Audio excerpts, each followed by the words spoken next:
Hello, good evening. Happy Sunday. Welcome everybody to DWIT 3D Canada or DWIT 3D Canada or DWIT or DYIT, however you want to say it. Let's make sure we have sound. I like it when things work out. Let's see who's here. Jose, first one to the party. Congratulations. Thank you for being here, Jose. Always a pleasure. Nick is here. Jose, Jack Faxon, Snapshot FPV, Joseph Jolly. Oh, we got 6 people so far watching, so that'll go up. Usually gets up to around 20, 25, 30, 35, 400. I wish. Anyways, tonight, yeah, you read the. I've got to find a power cord. I've been fiddling around here, and I've got a power cord, but it fell behind my bench. So, but yeah, we're gonna actually, even though it's not completely wired up, it doesn't have to be. Like our LEDs still got to go on, et cetera, et cetera. But we can power. We're at the point where we can power it on and make sure that everything in here is kind of wired up correctly. I have taken some time this week to clean up some things, to do some additional work on the things. The only thing left really to put in is the Pi board, which is really easy to do. And then we're going to ground the frame. So let's see. Northern Customs 3D and Design. Hello, and James L. is here. Do whatever it takes.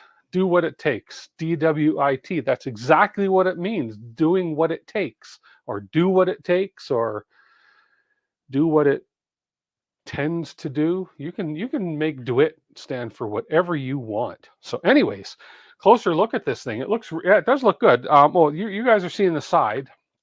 If I switch over to this guy, you can kind of see the front. So we now I have a I have a I don't know what the word is. Maybe it's the display I've got, but I was told last time that the logo being on top here means that's upside down, but the display will only go in one way. I'm gonna be down here.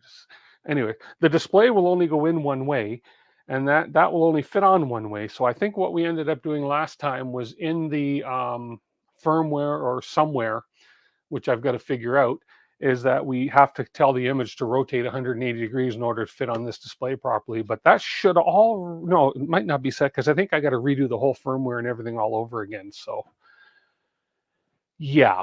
Anyways, you'll be able to see sort of, if I zoom you in here a little bit further. Can I zoom in any further on this one? Oh yeah, I got a lot of zoom on this camera. So if I zoom you in a little bit further on this and we lower it a hair, you can, oh, I said a hair. Don't you love these artificial intelligence things? That's me. I'm the artificial intelligence here. So we got it all prettied up. We got our Voron logos on here. We got some LDO love showing here. We got some LDO logos. We've cleaned up the wiring a fair bit inside. Okay.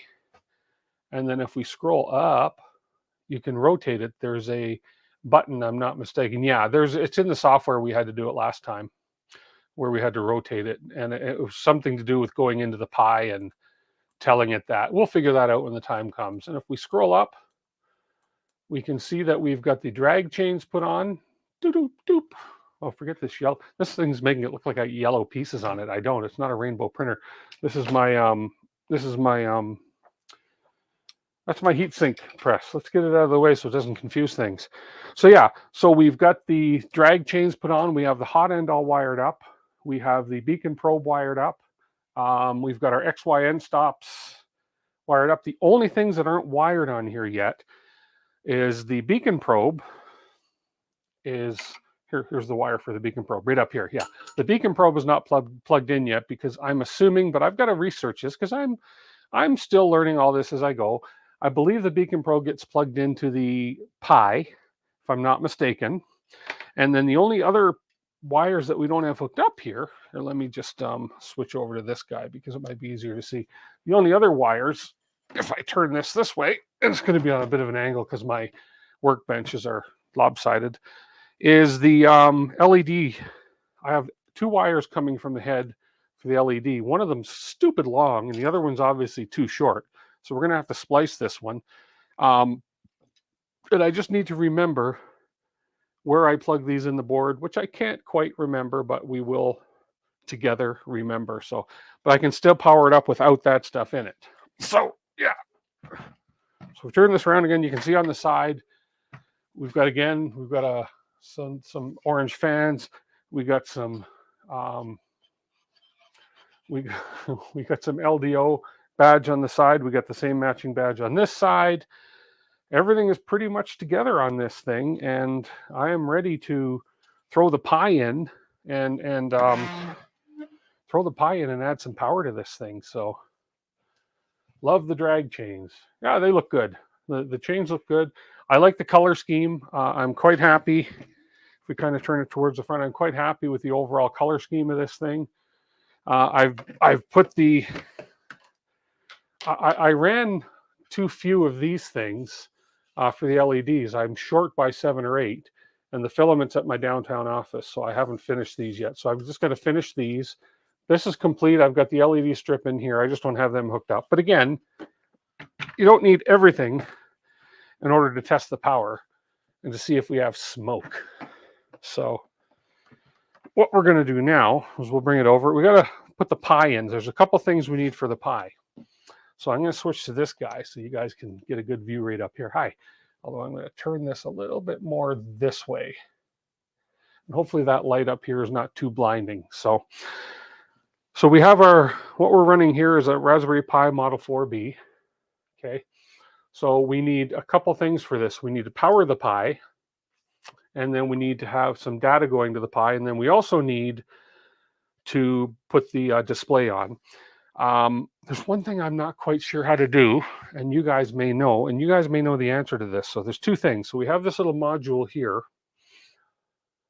This little module, it might be showing better on this other camera. Let's just try this. This little module is going to plug into the, there we go. Will it focus? There we go. This is going to plug into the Big Tree Octopus board. This is going to give us the power outlet for the 5 volts that we need. There we go, 5 volts. That's going to give us the 5 volts we need out of the main board to go to the Pi. And then this is the module that we're going to plug onto the Pi, which allows us to power the Pi from the main board. Okay. Now the question I have for those of you that have done these before, and if you're in chat and you don't chat, 15 people. We usually get about 9 or 10 people, 11 people regular chatting, and then the rest of you guys just seem to be in the background. But if you know the answer to this, speak up. I promise I won't hold you accountable. The one question I have is for my ADXL for input shaping. Is this, so if I give you a closer up look at this module that plugs onto the Pi, if it'll focus, there we go. See that little plug or that little ribbon cable plug at the top of this? So down here, you can see where the power wires are going to come in. Sorry about the focus here. So the power wires are coming in at the bottom. Come on, focus on this little guy, will you? Ooh. Sometimes it just needs this. So you can see where the power wires are coming in at the bottom. Okay, I'm not sure what that middle plug is for, that middle black one, but that little ribbon cable plug at the top, is that where the ADXL is going to plug in? Do you guys know? It's the perfect size for the ADXL plug. So I'm hoping that that is where it plugs in. I'm going to find that out for sure. The instructions on the LDO, not on the LDO, yeah, on the LDO site, they basically show that plug is a different size and on the side, and they don't have this little black one there. I'm thinking it's an ADXL plug as well because it's the absolute perfect size to plug an ADXL in. So, but I guess I can always try it and see, right? Steve L 3D says, yes, it is for the ADXL. Okay. USB ADXL. Well, I have this is the plug that I have for the ADXL. And this is basically where we go. And the ADXL on here, which I've mounted on here as well. We have the ADXL on the side. And I know that the ribbon plugs right into the side of this. And it's not something I'm leaving on permanently. This will be something I go boom and boom. Then we do the input shaping and then we unplug them. And I always mix up which way the blue side goes. So it's always hit and miss for me. So what we need to do now Let me grab my other camera so you guys can see what I'm doing down here. So it's handy to have a few different cameras, you know, it really is. But the thing about live streaming too is you don't always have them ready at the opportune time. So anyways, whatever. So I'm going to go down here, boop, boop, and I'm going to get this camera focused before I blow your eyes out. The LDO kit is super nice, Steve. Yes, it's all I've ever gotten is LDO kits. As a matter of fact, all my Voron builds have been sponsored by LDO. I've been very fortunate to work with Jason and the boys. So I'm going to go over here, and just so I don't, oh, see, my floor camera's not even working. Is it not plugged in? Let me just make sure and activate. Oh, okay, for some reason this guy's not working. Let's just make sure we're plugged in. I keep moving stuff around through the studio through the week as I'm doing work. So we'll, oh, see, the plug just popped out. Maybe it wasn't plugged in all the way. We have an extension cord here. Ah, that is plugged in. I just heard my PC go boop, boop. So it means the camera's in. So now I should be able to deactivate and activate. And there we have our camera. Look at that. Well, you guys can't see it yet, but I can. But look at that. There we go. So if I switch over, there we go. There's the inside. So I've cleaned up. I've cleaned up the inside pretty good. If you look around, last week we had a really awful mess of wires, right? And so we've done a fairly good job brightening it up in here, cleaning it up. Speaking of brightening it up, here, turn a light on there so you can see what's going on. So what we're going to do, let me turn this so you can see it a little easier for anybody that hasn't seen this before. So on, just going to bring this camera closer, and we're going to aim this camera down a little bit further. And that should be good right there. And it looks like it's still even in focus here. I need more versatile ways of moving my cameras around. But anyways, right there is a USB-C port where we plug in our data cable between the Pi and the Octopus. And so also sort of right above there, we have this little adapter. Okay, now this little adapter basically plugs in. There's a set of 10 pins here and a set of 8 pins in front of it. And this guy just plugs in straight on top of that.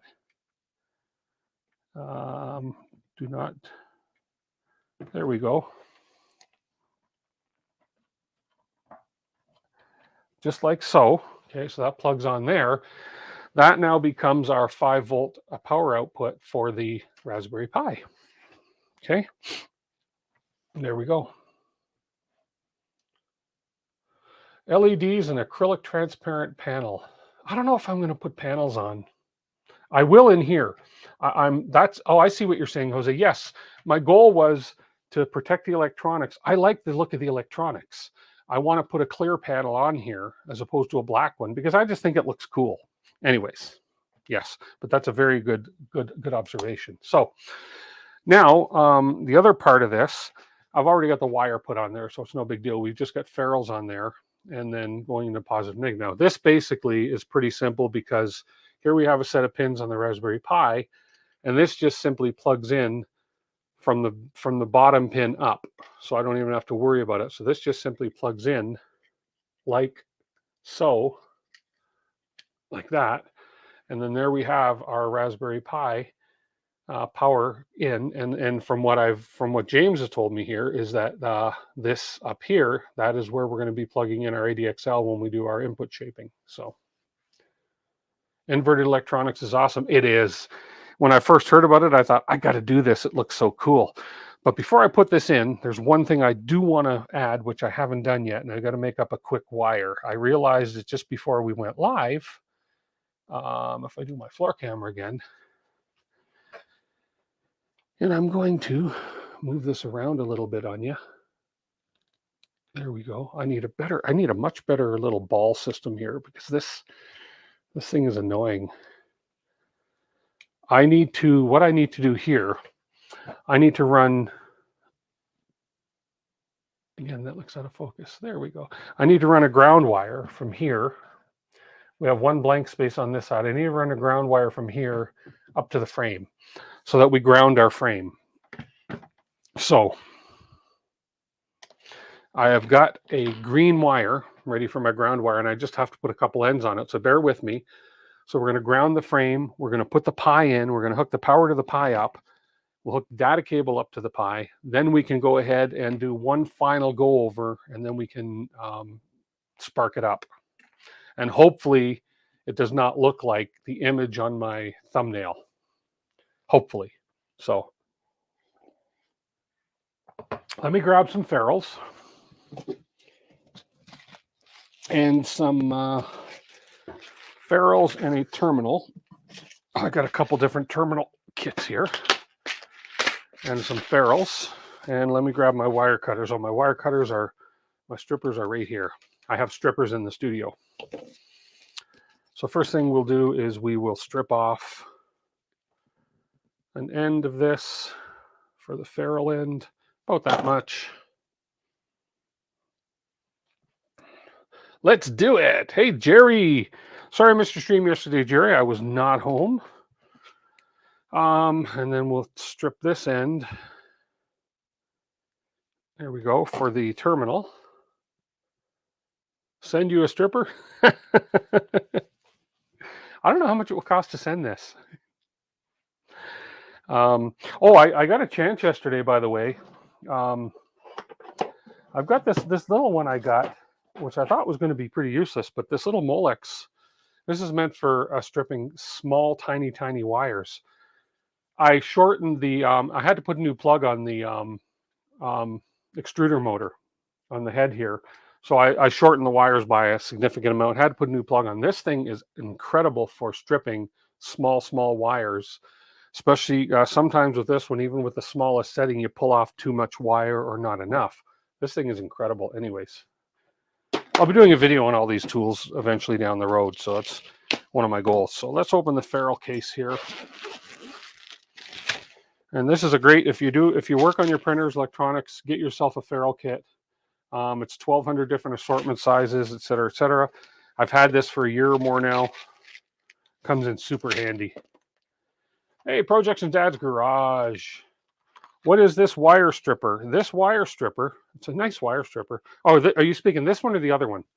The other little one, if you deal with a lot of tiny pieces, it's a Molex wire stripper. They're not cheap, but it's meant for stripping wires that are from like 0.4 to 0.12 millimeters. It has a depth gauge for how deep you want the wire to go. You unlock this little guy, and then you can see that sticks up. You stick your little wire in here. You basically do that. And what it does is it doesn't actually, you don't do this and then pull. You just go, you snip it, and then you pull your wire off, and then you can just, it's almost like, you ever seen those pre-stripped wires where you get it and then you just pull the end off? It does that sort of same sort of thing. So I will see if you're here at the end, or if you're here towards the middle, Projects and Dad's Garage, let me know. I'll see if I can find you the link to where I got this. I don't think it was on Amazon. I think I had to ended up Google searching that. But let's see. There is a part number, possibly. It's made in Germany. Here, let me switch to this camera here for you. This might be a little easier. Oops. It helps if I turn off studio mode. There we go. If I switch to this one, you can take that part number down here. There we go. I'll hold that there for a second for you. Or you can screenshot it, or you can come back and look at it. And then there's the name of it on the front here. I'll give you a really close-up look at it. Right there. So you can kind of see what it's all about there. And that's all the information I see on the actual piece. So anyways.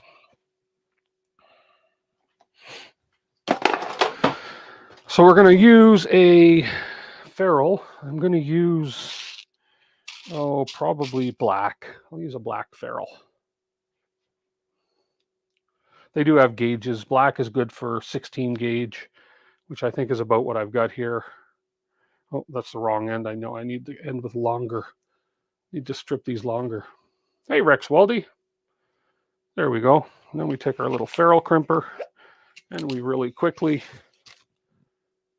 put it in and drop our ferrule crimper, but we're good. We're done. We're done for the ferrules. Always put these away. Not that I'm talking from experience with these, but if you don't and you leave it open somewhere, Murphy's Law says you're going to drop it and you're going to spill your ferrules everywhere. And you don't want spilled ferrules. It's okay to cry over spilt milk, but not over spilled ferrules. Speaking of ferrules, there we go. Okay, now we just need a terminal end on this. See what I got again? Just a little assorted terminal kit. I picked this up on Amazon again at one point in time.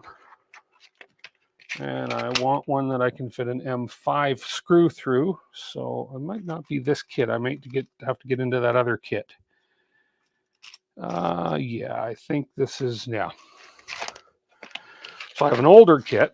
You can tell by the age of it by looking at it. I've had that for a while. So, and I need one more like this size that I can fit an M5 screw through. There we go. Okay. And for this one, there's a crimper for every season and every reason. And I believe this is the crimper I need for these. Richard McLean, soup. Hey, good to see you. Thank you so much, Richard. I appreciate that. And you, my friend, get, if I can get my mouse to work here, you get this. Super chat. Thank you very much. I super amazingly appreciate that. Thank you, Richard. And it's nice to see you back. And Rex Waldy's here. Oh, I think I already said hi to Rex. Hey, if I say hi to you twice, bonus. So we're going to stick this in here. That's what she said. And we're going to go on, and I believe it's the one with the red dot because it's a red terminal. I will find out in a minute. And then we just squeeze the crap out of it. And there we go. We're crimped really, really well. Okay. Put those away. Put these away. Don't need those. Okay. So what we're going to do in this case is I don't have any short M5s. It's okay as long as we have metal to metal. So I put a bolt on there to kind of shorten the thread on that. $40 though. Thought my Klein strippers were bad at 25. Yeah, it's you. The specialty tools you pay a little bit. So we put that through our ground. Then we take a knurled nugget lock. It's a different kind of lock washer. We put it on because that wants to grip where the frame is. Okay, and then we're going to switch to our floor cam. And I have a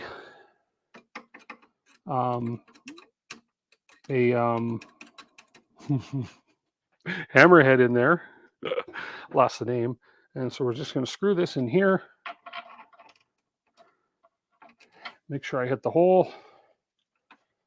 And we're going to get this in nice and tight because we want to make really good contact with the frame, like so.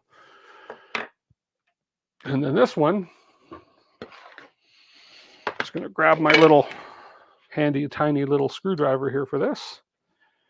This other end, we're just going to tuck this under some wires here, just to try and keep the wiring a little bit decent.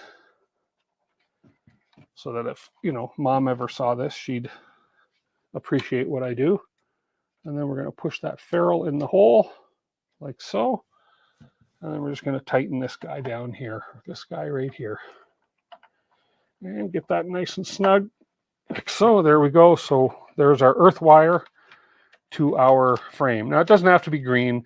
I like it to be green because earth wires are either yellow or green. And we keep our live at red and our neutrals at blue and yada, yada, yada. So there we go. So that's in place. You may be wondering what these Wagos are for. I just decided to hook my side cooling fans up with a Wago instead of just hardwiring them in. So that way I can just unplug them if need be. So that's the chamber fan, I guess you want to call it. Okay, there we go. I'm going to zip tie. Actually, let me do it right here, right now. I'm going to zip tie this a little bit. Oh, these, if I can get this open. These beacon probe boxes are really great size for storing these tiny little zip ties, which I have a bag of 5,000 over in my other drawer. So they're really good size for storing a handful of these little zip ties when you're doing a build. Just pull the beacon label off. Not that I had to, but I didn't want myself to think I had another beacon probe. So we're going to come in here. I know my hand's in the way, but you'll see in a second. I use more zip ties on this build than I think I've used on any build, just to keep things organized, especially because it's got the inverted electronics. So we're just going to tidy those wires up there a little bit. And I know I've seen way, way, way, way, way nicer looking electronics panels as far as wire management, but hey, this is as fancy as I get. And it's not bad. It's reasonable. It's reasonably good. Okay, we got that on. Hey, Andrew Humphrey, how are you, sir? Non-fam, hello, hello. I'm going to take another little drink here. Am I nervous about powering this up? Yes and no. But anyways, we'll see. So let's move this. So we're going to try, oh, this one camera. I got to get a new mount for this something or other because it's all loose and everything. So those are good little cameras. I think Jerry has a couple of those still. So if we go back to the floor cam, there we go. So we're going to be putting the Pi right here. So first thing I'm going to do is determine, I'm going to plug in the USB-C right here, which is under that 5-volt power supply to the main board. There's our data cable there. Then we're going to take this. Now I got to keep in mind that this end of the Pi is where the SD card goes. So I want easy access to that. So I think I'm going to face that out this way so that I can easily access that. And I've got a lot of wire here as far as where all these things plug in. So we'll run this back. We'll plug the, oh, this is going to go up. Oh, that's even idealer or more ideal. So there's our data USB in for the Pi. Now if I can, let's just go ahead and clip this on to the rail. Oh, let's go on and clip this onto the rail. There we go. We're just going to clean this wire up a little bit here. That's fine. It's down, hidden sort of out of the way. Doop, doop, doop. There we go. And then we're going to take the power for the Pi, and we're going to plug that into the 5-volt power on the main board here. And that goes in just like, I'll just plug it in, then my hands will be out of the way. But we're plugging that into this little pin right here that we put in, this little plug. Like, come on. Yeah, I got my hand in my own way trying to keep it out of the way of the camera. And that just plugs in just on there like that. So we have this wire we can then tuck down under here a little bit as well. And maybe later I'll just throw a zip tie down there. We'll see.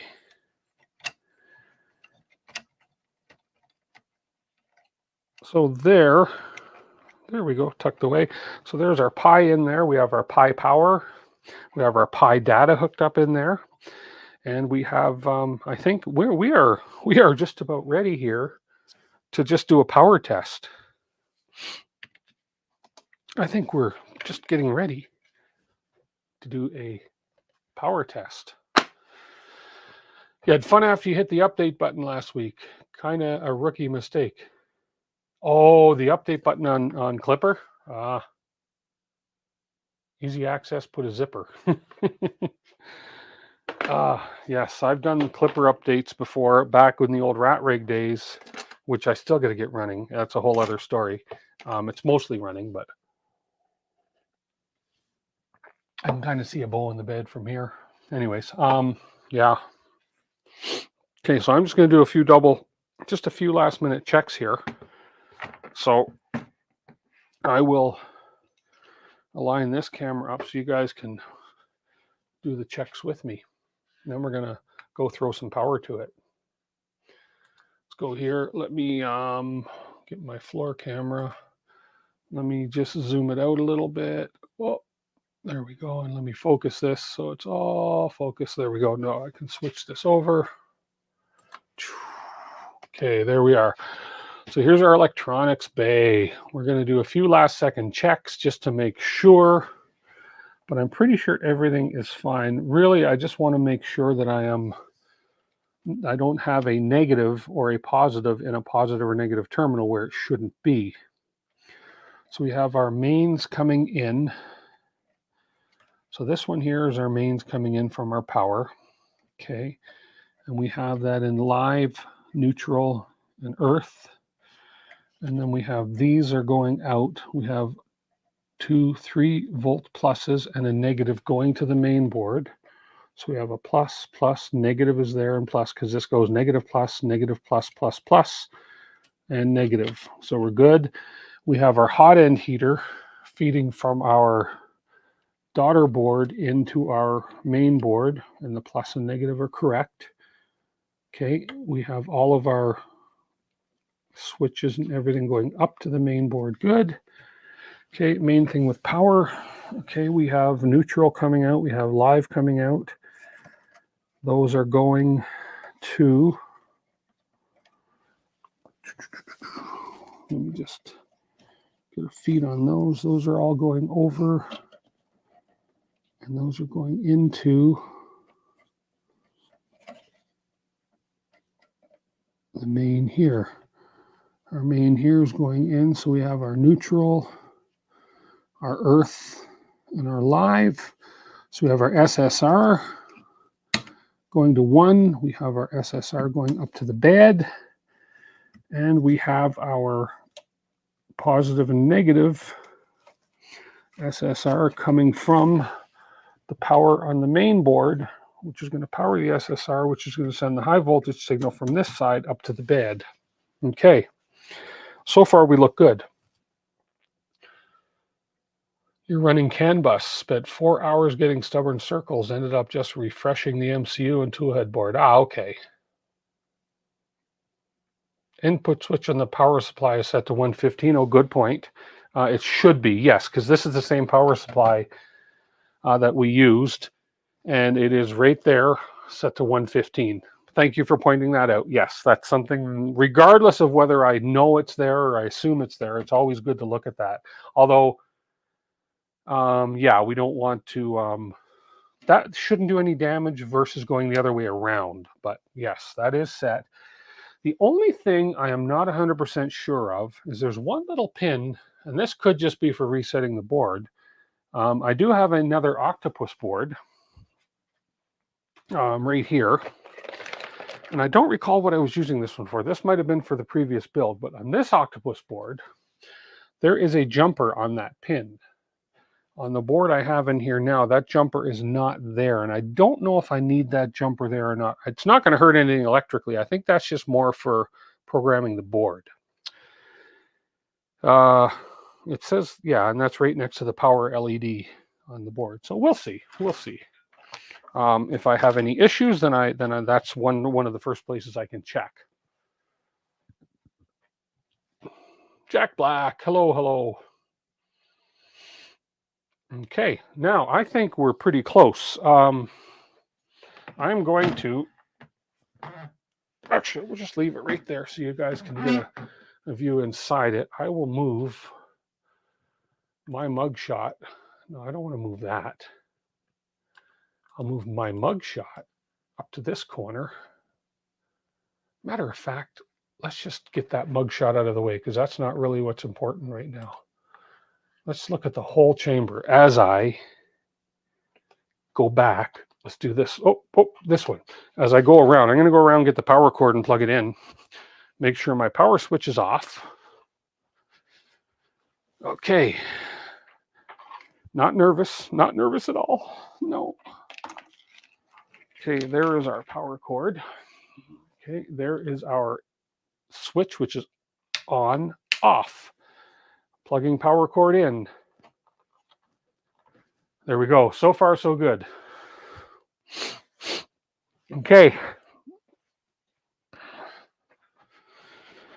Okay. No smoke, no smoke, no smoke. I agree with you, Maker's Mind Nexus.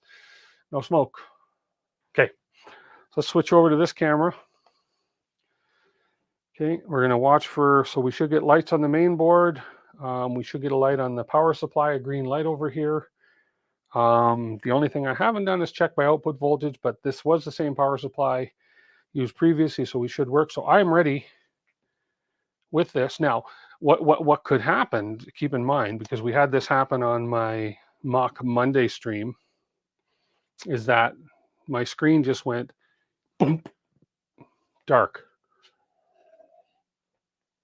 Because I had taken, if those of you that remember and those of you that weren't here, we were cutting some bolts and we were down here going, doo, and we cut an electrical wire and we actually blew a breaker in the basement.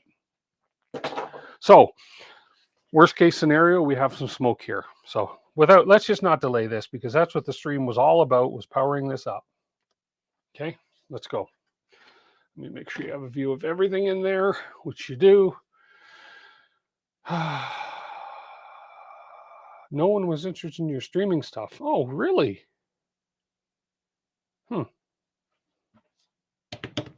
Smoke would be good for content. Oh, I know. Okay, ready? We're going to do it. In 3, 2, 1, power on. We got light on the Pi. We got a light on the power. We got a light on the main board. No smoke. No smoke. Oh, you know what I didn't do? I didn't hook up my display. But that's okay. I don't need to hook the display up right now. I'm just going to let it stay on for a bit. We've got no smoke. I'm going to sniff. I don't smell anything funny about my own breath.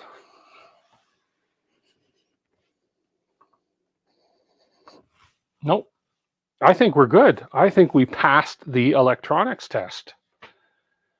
3, 2, 1, lift off. And no smoke. So, yeah, good. That's good. That's good. No smoke, nothing. Everything means everything's intact. Okay, so not that anything will come on, but let me pop that off. Let me plug the screen in. Let me grab the wire for the screen here. And this, oh, is this going to fit? Oh, yeah, I just have to pull it up above these other wires. And I will slide it down in between here. And now the only thing I'm not 100% sure is which direction. Oh, the screen, that's the camera. This is the camera on the Pi, and the screen is up here. I believe the blue goes towards the back. So all the pins are facing the front. And I do believe that's the way it goes right there. Now I'm just going to see. I don't think I might get some screen action, even though I don't have an SD card in the Pi. Let's just have a peek and see. Doo-doo. It may not do anything because there's nothing on the Pi. I don't know. Again, this is maybe I think I need to get the micro SD card already, plop it in the Pi, and then flash the main board. This is the part where I don't do it often enough, so this is where I always have to look for instruction. Yeah, nothing going to happen there. Okay. Well, at least we're good. We don't have smoke. Either that or I got that cable in backwards, which I don't think I do. I'm pretty sure I got it in the right way. I don't know. I'll look in the instructions and see. Okay, let's pop that off. Come back to here.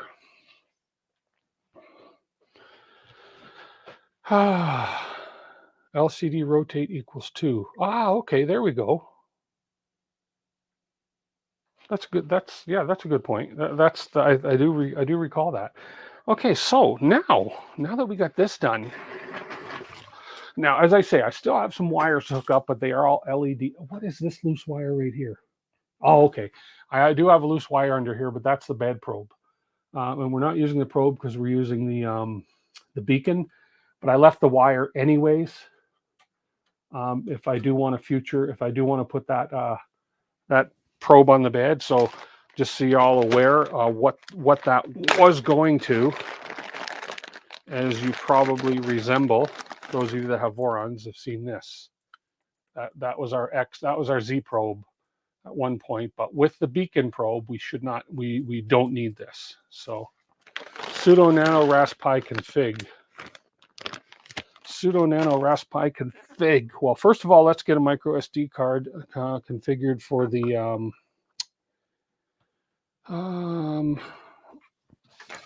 well, first of all, let's go ahead and I'm going to wing this now. This is where I'm winging it. So I believe it is called Raspberry Pi Imager is what I need. Okay, yes, I'm allowing you to run Raspberry Pi Imager. There's a newer version of Imager available. You'd like to visit the now? Of course, I'd like the newer version.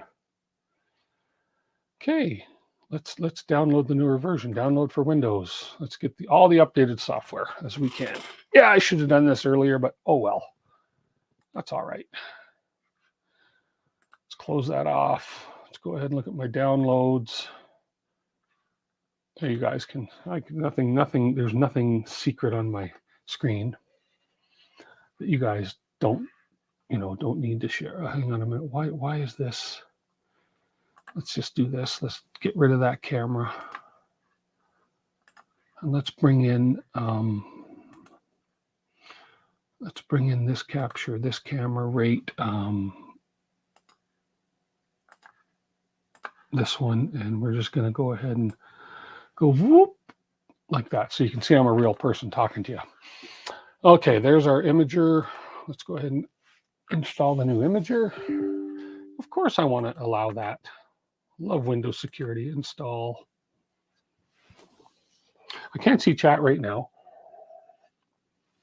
Matter of fact, let me pull chat up so I can see it while I'm on this. I'm going to pull it up onto my other screen. So let me go to my YouTube. Let me go here and wing he wow. What? Who? And let me go ahead and pop out chat. There we go. This will allow me to drag this over to my other monitor and expand it and then go a little wider. Isn't this interesting stuff? There we go. Now you guys can I can kind of read chat at the same time as we're on my screen. Finish. We'll run Raspberry Pi Imager.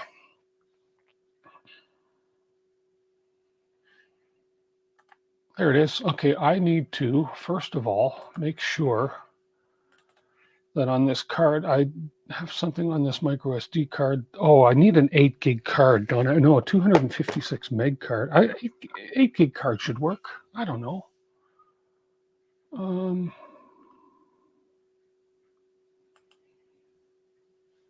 What's going on? Why is this not reading my card? Oh, when you want it to read your card, I'm running out of USB ports here.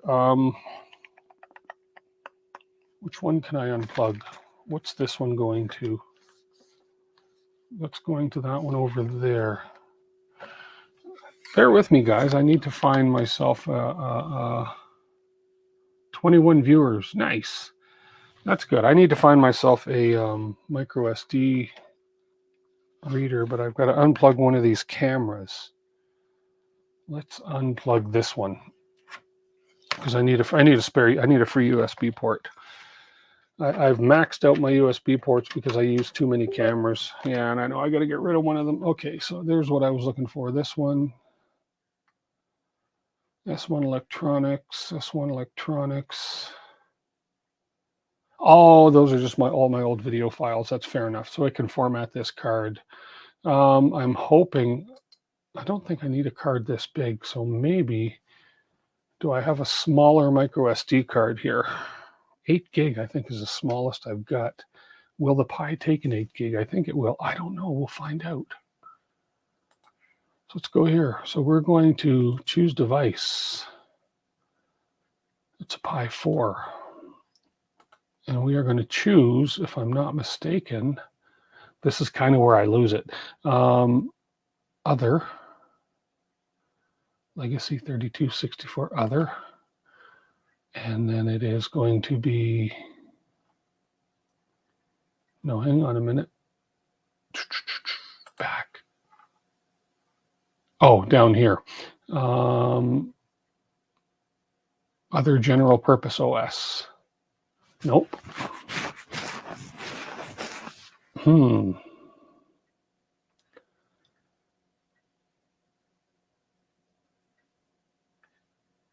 I thought it was under other general purpose.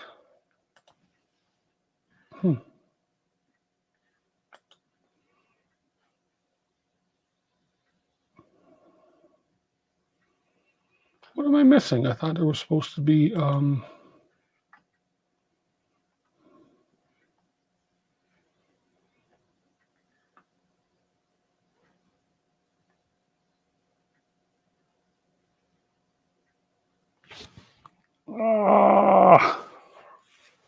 what am I missing?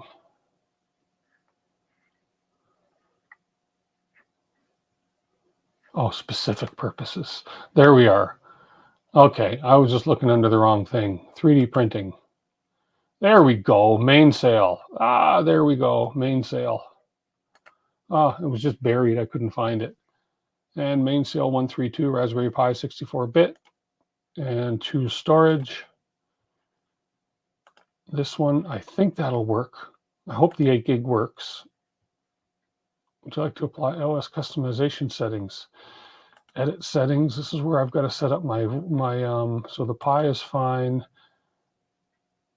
Pi, we're going to call this trident.local. And I don't want a password for trident.local. So for our LAN, I've got to set my SSD, which is, where's my phone here? It's in my favorite photos. I save a picture of the back of my router somewhere here. I know it's here. There it is. So we are called SHA-9036. -9036. And then for the password, this is where I kind of go like this, just because it's not a good idea to give out the password.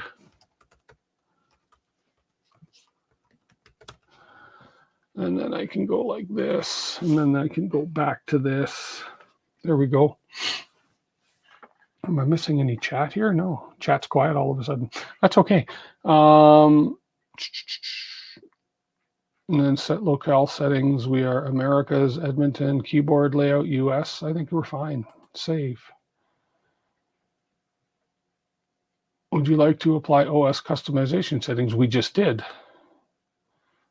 And yes, you can erase all my data. Now I'm hoping that that's not too big of a card for this, but oh yeah, this one should be good. It's a smaller one than I need for the main board, isn't it? I think so. Yeah. Hey, Teza. Okay. So right now what we're doing is writing the OS. We're writing mainsail on the card for Pi. I should really go back out to the garage now. All the housework is done. Get back to work on the enraged rabbit carrot feeder. Well, thanks for popping in, Projections Dad's Garage. I appreciate that. Go get that rabbit fed. I'm going to pour my water in here because I have a sneaking suspicion that I might spill it if I leave it in an open container. At least this way it's in my LDO sippy cup. And if I spill it, it's only a little bit at a time. I don't trust myself with open containers sitting on my workbench.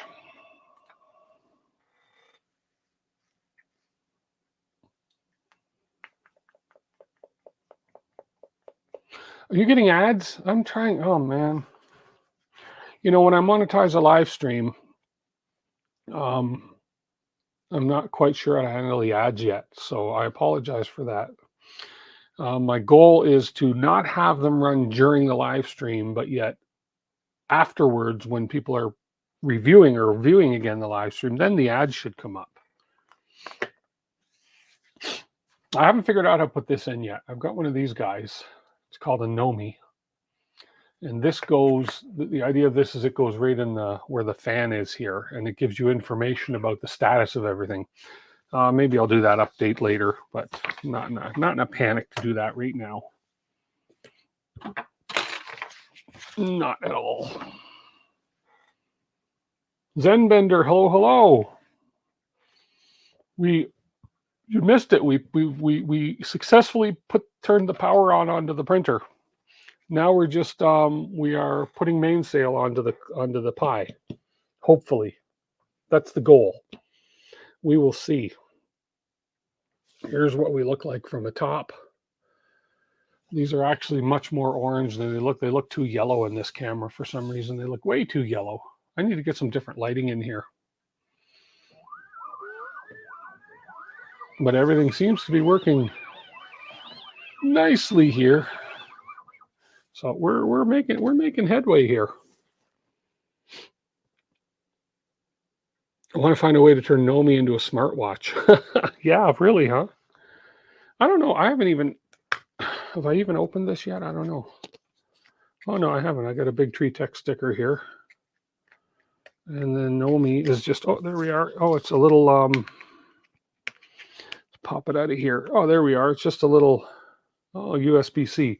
There's the back of Nomi. And just the screen on the front. So I'm assuming I would have to print a little different stealth burner cover in order for the Nomi to fit in properly. Or something like that. Yeah, I have to look into this and see. So yeah, and then we have there's a little cable that goes to the breakout board or something. Yeah, it's pretty cool. I just got notification on Threads. I don't use Threads anymore. How can I get notified on Threads? Oh, where'd it go? Did you guys see my maybe it's still upstairs. I built the I thought I had it down here. Oh, right here. I built the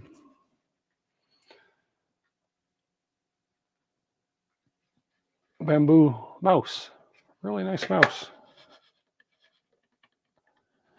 Is it still hooked up, or do I still have it hooked up? Let me turn the power on and see if it's still working.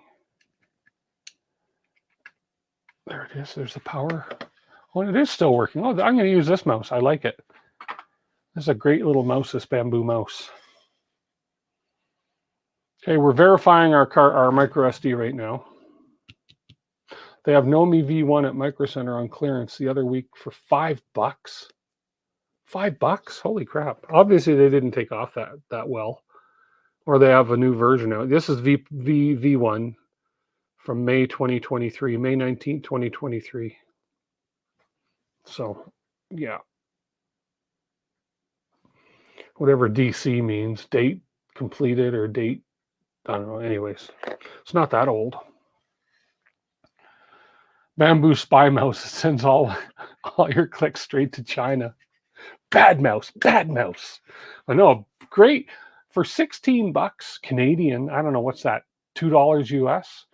For $16 for this mouse kit, it's really cool, and it's smooth. It is so smooth, smoother than my face today.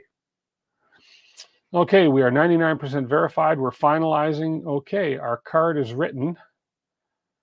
Has been written to the mass generic storage USB device. You can now remove the SD card from the reader. Continue. There we go. Okay. So let's go ahead and plug our micro SD card into the Pi. Now, the only thing I'm not 100% sure here. Oh, I'm going to have to go into the Pi to flash the main board. Is that correct? As I say, this is the part that I always get lost at. Let's go ahead and see if I can find the micro SD slot here. Should be right about there. There we are. I think that's how that works. Now, if we power on, let's see if we get anything on our display here.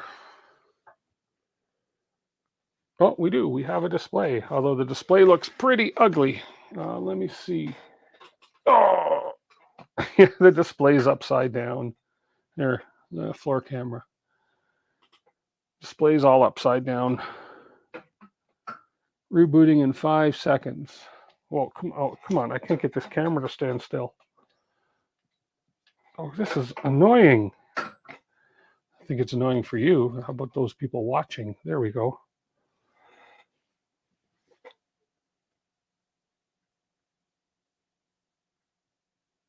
So it's doing something. And it's upside down, but I got to go into the Pi now. Sudo something or other, or I can use putty.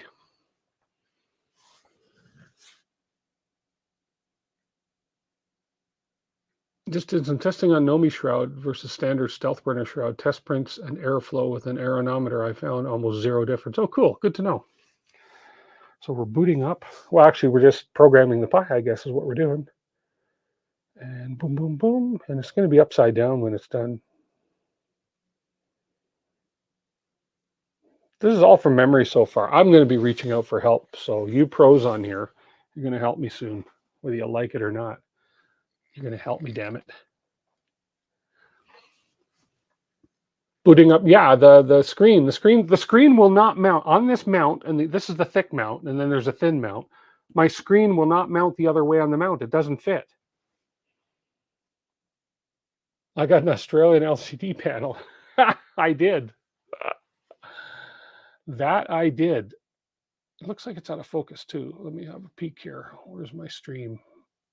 There we are. Yeah, it's a little out of focus. There we go. Oh, now it wants me to Trident login. You want me to log in? What? Or is it logging in itself? Stand on your head to read the boot screen. Well, the last line says Trident login, and it's waiting. So I think I have to now go to Putty. Again, this is where I kind of lose. Okay, let's see. Putty.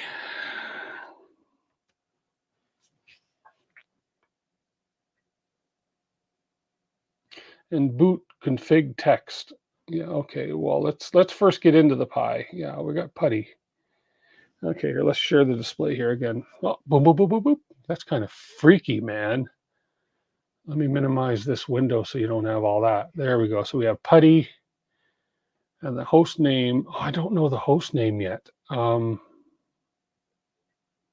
let's see if it'll take Trident.local.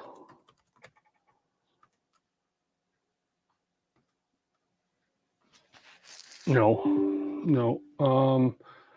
I got to find the IP address for that Pi yet in order to get in for Putty, unless I do an SSH. I don't need to verify my account right now. Stop it. Oh, Trident.local. And then a slash, right? No, unable to connect to Trident.local. Host does not exist. Have to install Clipper screen. SSH from command. Yeah, I think let's find command prompt.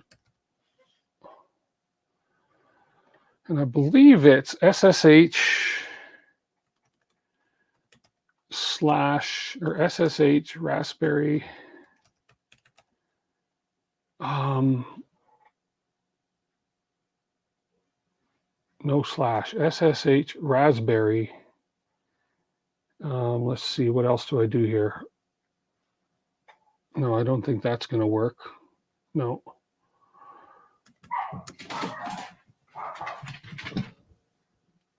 User at host.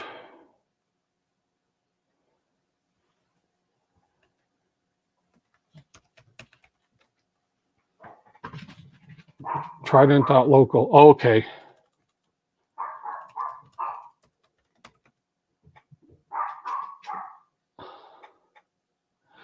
Okay, let's just see. I have this issue where I can't connect to any of my printers using the local host name. Oh man, my dog is barking and it's annoying me because you can hear him right through the microphone. Let's go to Putty again. Let's try that once more. Yeah, it will not accept .local. It will not accept the local host name for some reason. See, this will error out as well. Yeah, I have to use an IP address for it. So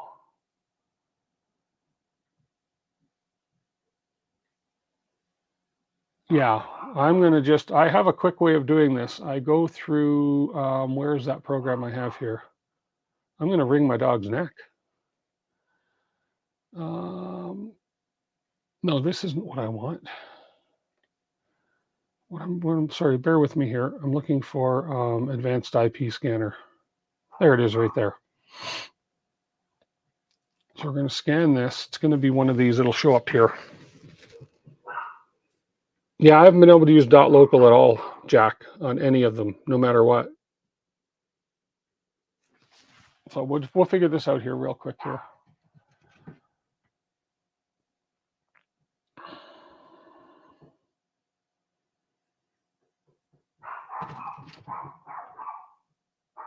Is there somebody at my door? Sounds like somebody knocked at my door. Let me just check while this is scanning. What are the closest planet to the sun? I hate this damn house. What are the closest? Okay. No, Ethan. I'm coming up right now to unlock it. Hi, Dad. Okay, bear with me, guys. I got to go upstairs and unlock the front door. Yay, we're in. Oh, it's open. Okay. Okay. Mom and Ethan just got home and the front door. I think I need to change the batteries on that front door lock. Okay. Whoops. Oh, man. Nothing ever goes smooth in my lives. Okay, we have a Voron 2.4, which I know is already 222. And then this one now. Let's have a look under this one. Mainsail right there. So 72. Looks like 10.0.0.72. Let's give that a try and putty.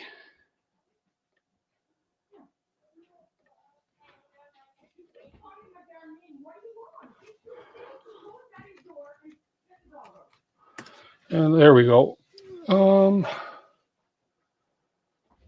Except, there we go. That worked.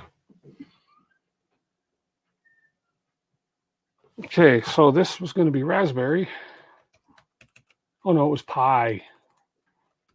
And the password is raspberry. Okay, there we go. Now,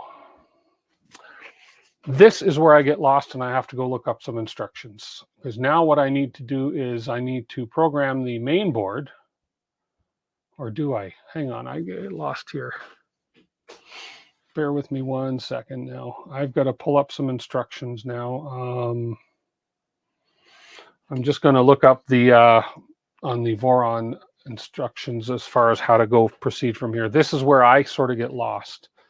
When I'm into the pie, I have no clue what to do here. Kiua. I've heard of that, Jose. And I used that once, didn't I? But again, I'd have to figure out how to get into it.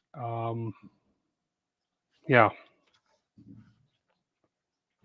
And I don't even have an SD card in the main board yet. Or do I? No, there's no SD card in there. I got to put an SD card in the main board. Where are all my SD cards? Yeah. Okay, give me 1 second here, guys. I have too much stuff, too much on my mind, too much to remember all this. I gotta find myself a blank SD card. There's an 8 gig. I can probably put an 8 gig. It only needs 256K on the main board. But I don't think I have such a small card around anymore.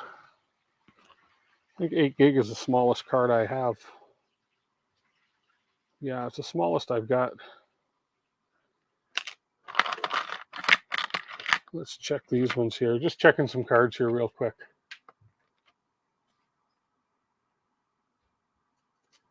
Oh, I don't need an SD card in the main board unless it's just to install Clipper. Oh, I see. Okay, I didn't know that. Did not know that. Okay.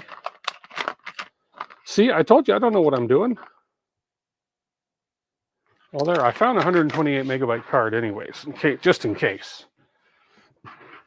Okay. Now you set up the main board. So from here, I just need to find the instructions here to set the main board up. Let me look on here and let me bring that page up.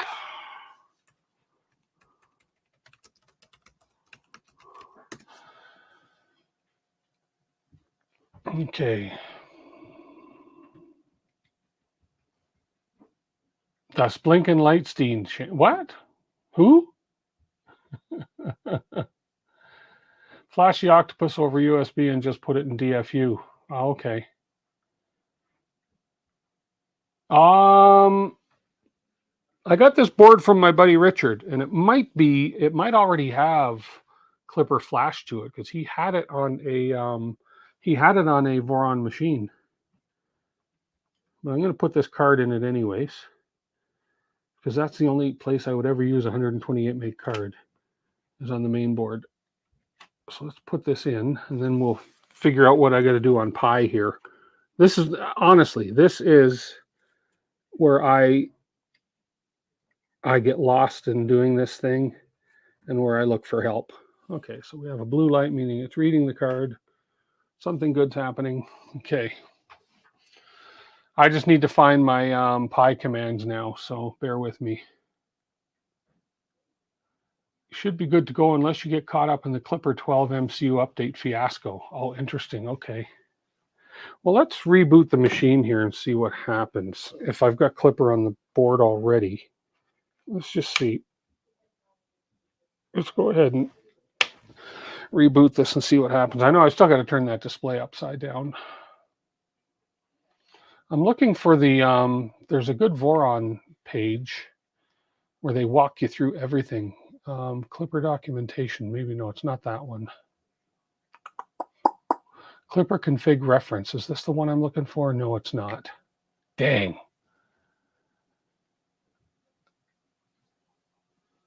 Oh, that's what you went through last week? Ah, okay. Yes, Richard from the first layer. That's where I got this board. Yes, sir.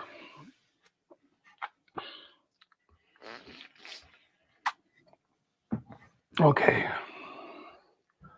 It's still asking me for Trident login on my screen here. So, okay. I need to find this one window with the instructions that I'm looking for, and I just don't know where to find it. He's doing good. He's just focusing on a few different things right now. So he's still working for filaments.ca. No, I don't want Clipper screen. Oh, here we go. Okay. Okay, this is sort of the area I want. Clipper.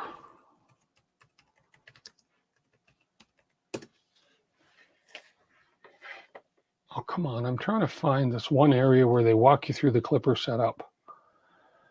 Or it's the Raspberry Pi program. You know what I'm saying. I'm stuck.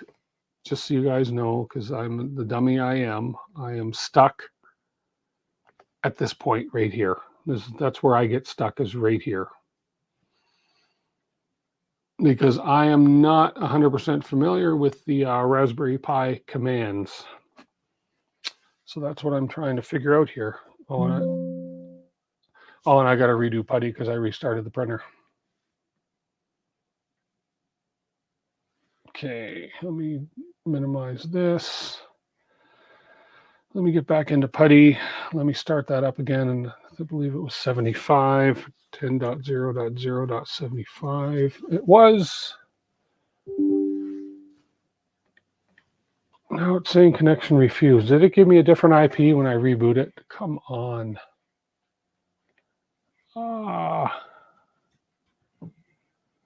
Yes, I installed the Raspberry Pi image. Oh, you know why? I didn't put a login. It's asking for Trident login. I set that up though. It shouldn't be asking me for a login on this screen.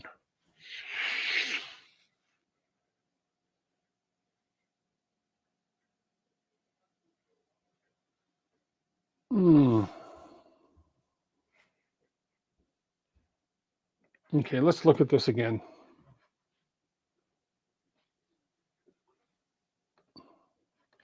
Hang on, let me just do something here.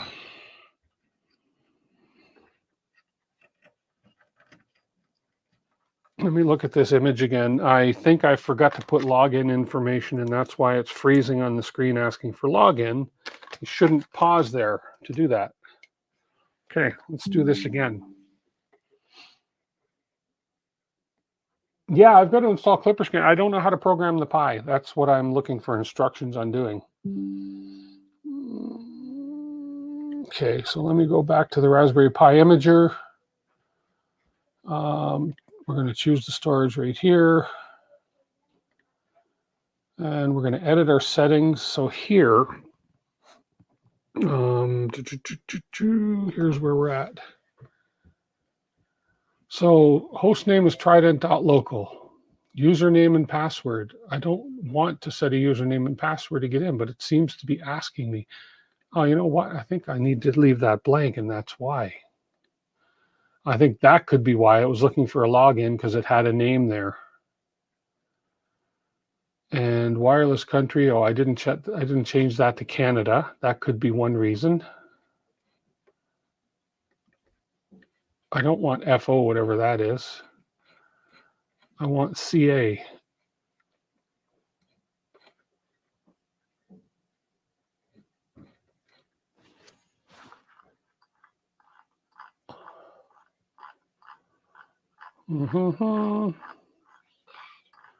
Yeah. Hang on one sec, guys. Yeah. I came here to say my thing. I'm not on the screen yet, but hang on a sec. We have a long lost visitor that hasn't been here in a while, right? There, you got to move over this way a bit more. Move over this way a bit more. Look into there and say it. Hit that like button and subscribe. Bye. There we go. Thank you. You're welcome. You have to log into user account to log in. Oh, Canada.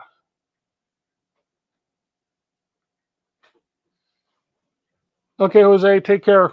Sorry I didn't get more done at this point in time, but we're trying. Okay, that might have been the issue on here. Oh, come on.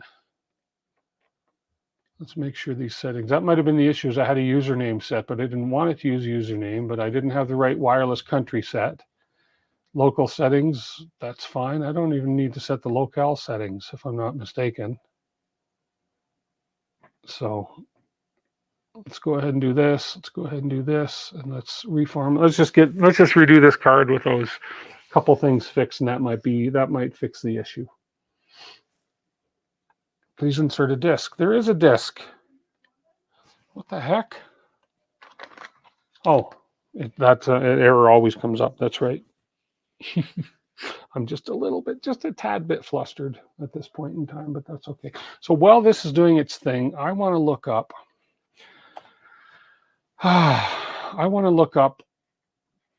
Somewhere there is a site that walks me through the Raspberry Pi setup. And I just don't remember where.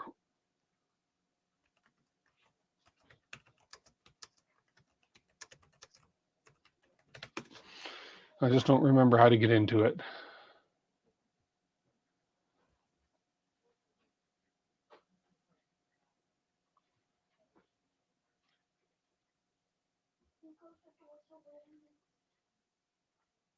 Maybe it's here.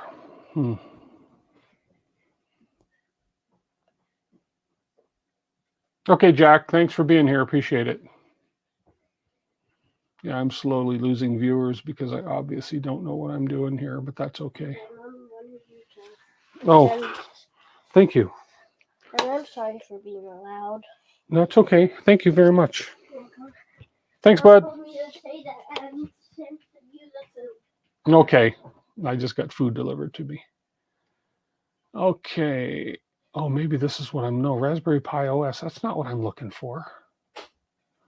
Okay. In the Clipper docs. That's what I'm looking for in the Clipper documentation. I'm in the Clipper documentation here. Here, I'll show you. There. Now,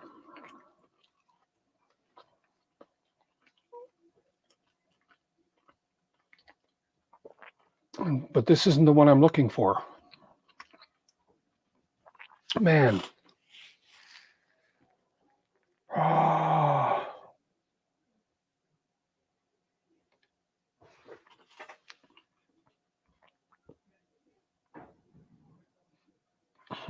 I'll find it.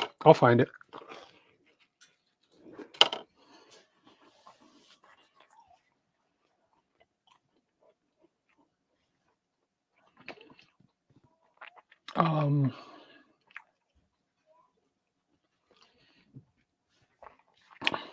me Google Raspberry Pi config for Clipper.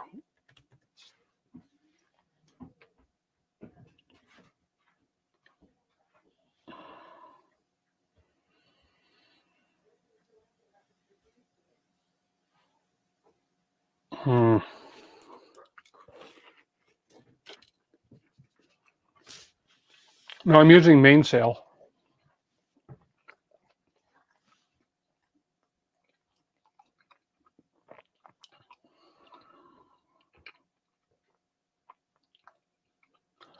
There's where I want to look. I think this is where I'm looking for, right here. Make menu config. I think this is what I'm looking for here. I think. I always get lost in it. I always mess this up.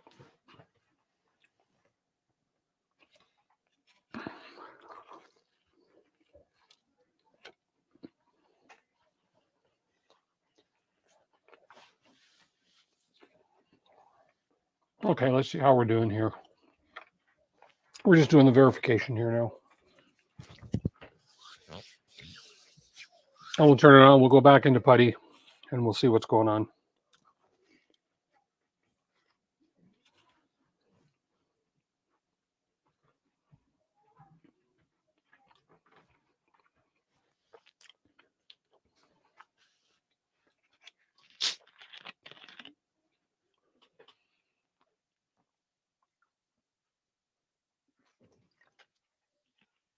I am using an Octopus, Big Tree Tech Octopus, version 1.1.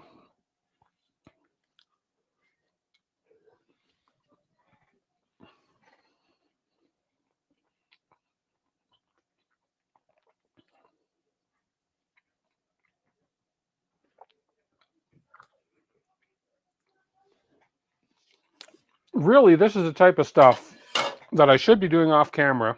Mind you, anybody who's really, really bored will just leave the stream. But this is the type of stuff I should figure out off camera. Then come on and then do it live. And then that way it looks like I know what I'm doing. But then that's not honest. Because honestly, right now, I'm kind of lost. Even though I've done this 1, 2, 3, 4, 5. This will be my 6th or 7th time doing this. I always get lost when I do it. Okay, so we're done that. We can remove the card. And we can put it back in here. Then we can boot up the Pi again. And we can try it again here. The Pi just didn't seem to boot up all the way. Come on. Can never find the slot. There it is. There it is. Okay. Here, have a look at the screen. It'll still be upside down, of course, because we haven't resolved that issue yet.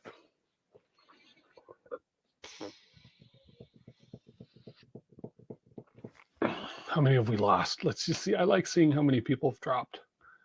Oh, we have 15 current viewers. Average view duration, 16 minutes. Cool. There we are.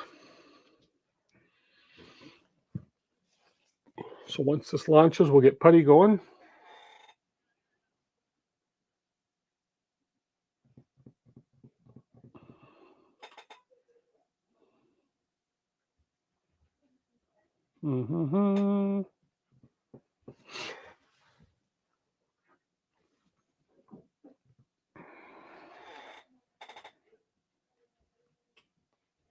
See if it asks me to log in on here again. Hopefully it doesn't. It shouldn't. Mind you, I don't have Clipper Screen installed yet, so.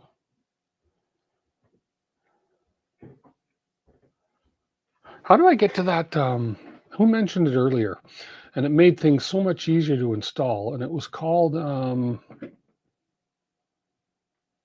what's the best way to send me a link? Email it to me at dewit3dcanada@gmail.com. Or hang on, Andrew. I make you. Why can't I make you? Oh, let me go to YouTube. Bear with me, Andrew. Bear with me, sir. If I go here, oh, come on. And I make you a moderator. And you can, oh, oh, listen, you've got some power now, Andrew. You can go ahead now and send me the link in the chat if you'd like, Andrew. Appreciate that. But don't you abuse your power just because you got that wrench, man. I will slap you down so fast. Yeah, it still asks for Trident login, but that's okay. We're going to, or maybe that link you're going to send me is going to tell me what I want to know. Let's just have a look. Let's open that link.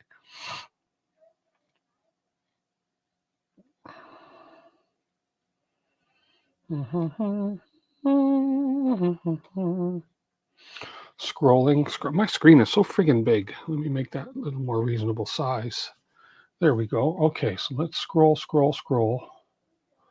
There we are. Oh, where did I just get text messaged? Who text messaged me?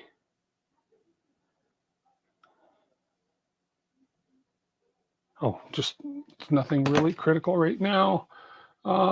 Clippers installation, build firmware image. Here we go.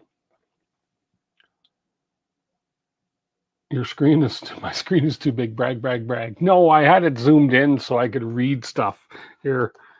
Well, see, this is normal. Look, I had my screen something like that. So I need to shrink it down so I can see it more reasonable. Okay, build your firmware.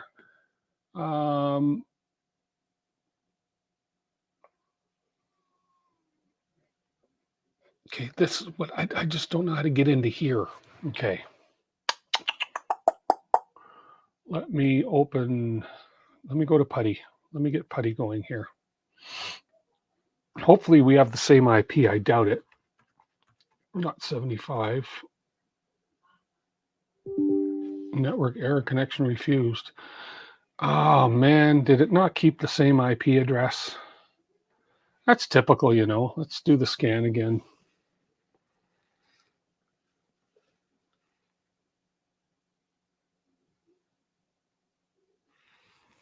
Let's just go ahead and get this configured.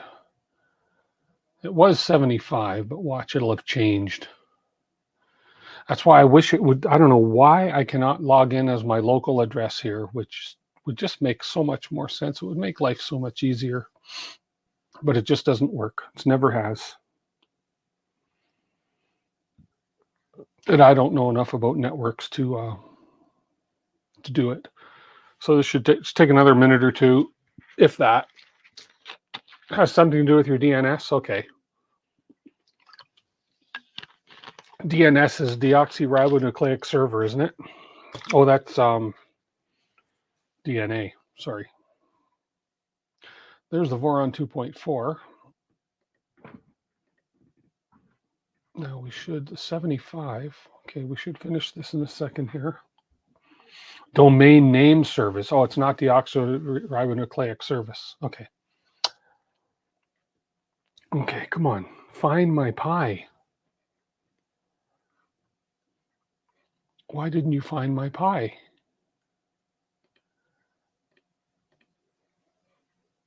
Damn. This is infuriating. Let me try something here. Trident.local. Not going to find it. Nope. Come on. 10.0. 75. Nope.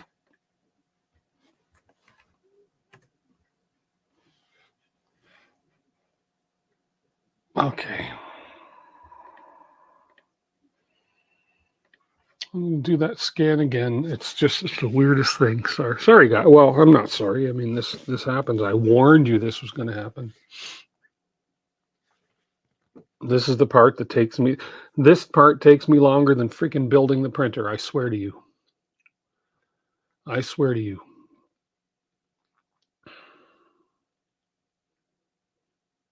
72. There we go.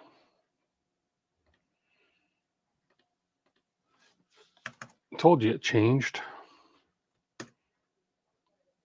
Yep, there it is. Told you it changed.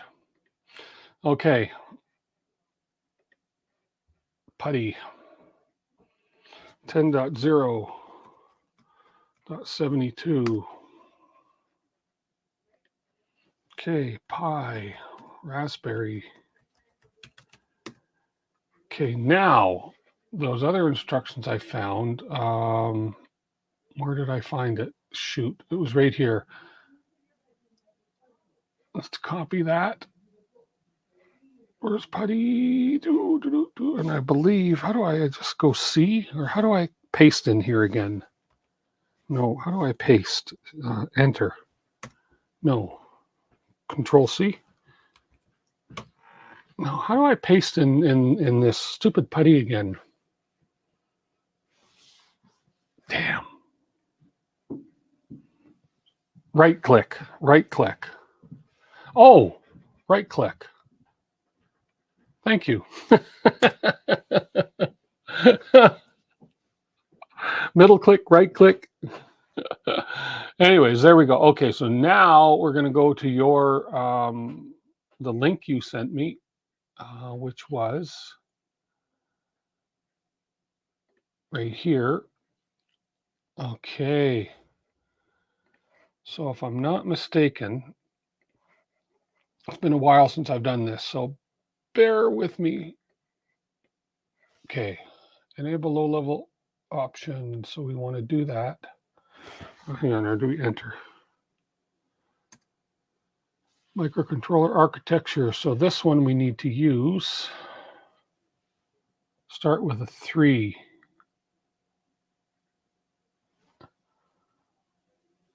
Hang on one sec. Where did you just, oh man. Right here, there's what I want. Okay.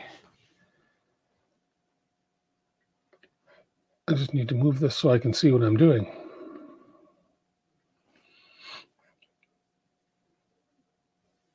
What are you saying there? Oh, in the instructions. Okay.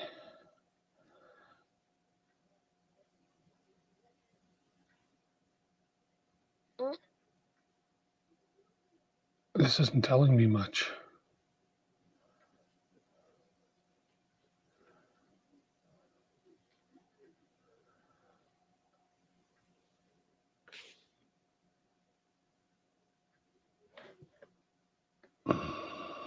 Oh, okay.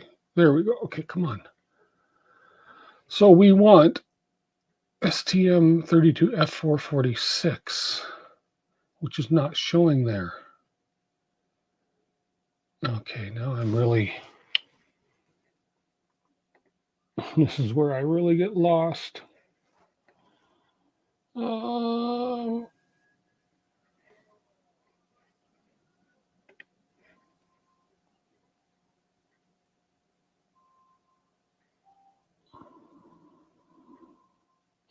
Yeah, see, these instructions aren't sort of, let me look at this. Let me look at this.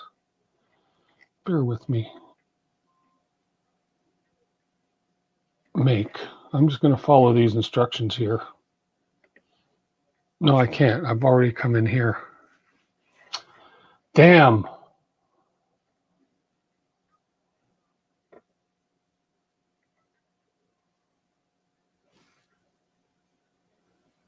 Go to second line in pi. This line here. Oh, there we are. Okay. SMT. Let me go back.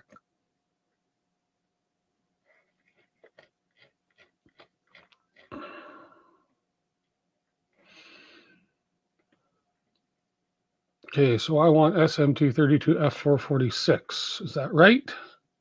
No. SMT microcontroller. Okay. Thank you, Andrew. SMT microcontroller, which was this one, SMT32. Okay, and then processor model. I don't know if that's going to change. That shouldn't change, should it? 32F429.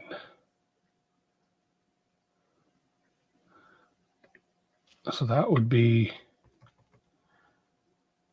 processor model. That's for the board. Third line down.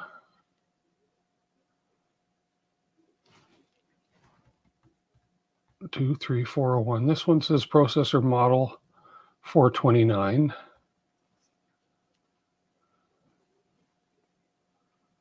Okay. Bootloader offset.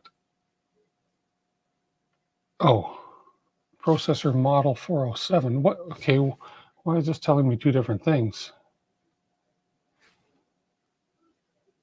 Check the chip. You need to check the chipset on the BTT. Here, I've got the other board that I can actually look at without having to strain.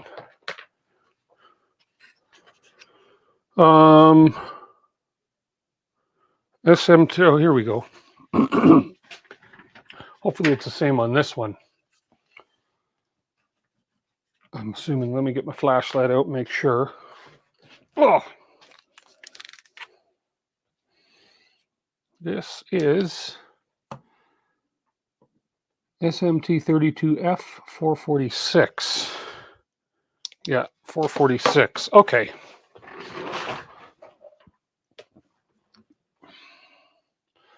So we got to go back up here. And this was a 446. That one's this one right here. Okay, so that's the right board. Hey, Shadell. Okay, and next is the bootloader offset. Don't know if I need to touch that. See if this tells me anything about the bootloader offset. 32 KIB. Okay, we have 32 KIB. Clock reference is 8mm crystal. I don't think I changed this. 32 KB. 12mm. Oh, a 12. Okay. So we got to change this. Oh, where's my...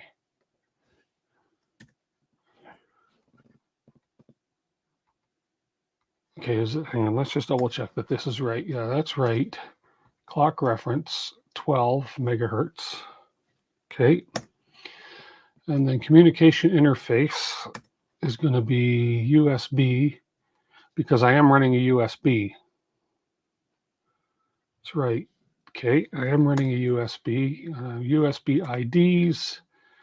I should just leave this the same as it is, I believe. I'm looking at Andrew's answers here, and he says USB PA11, PA12. And then the next one is no change here. Oops. No change here. So let's, how do I get out of this?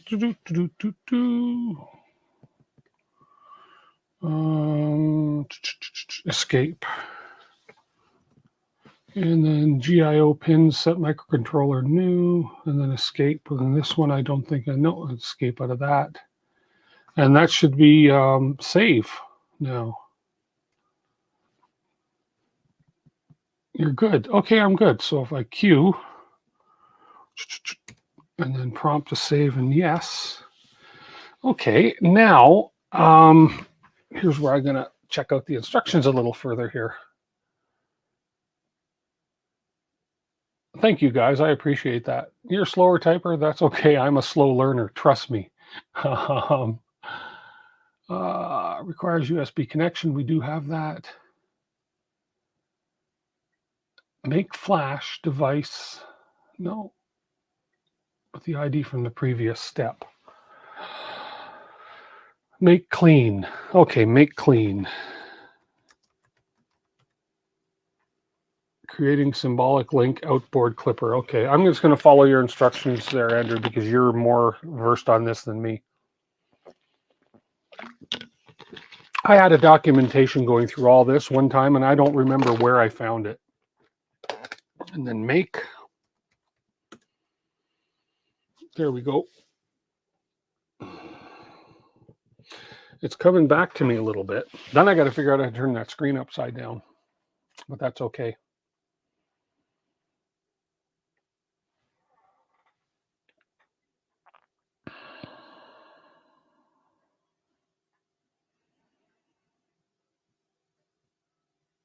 Oh, I see. Linking out clipper.elf. Oh, there's got an elf in the system. Okay, we've done the make.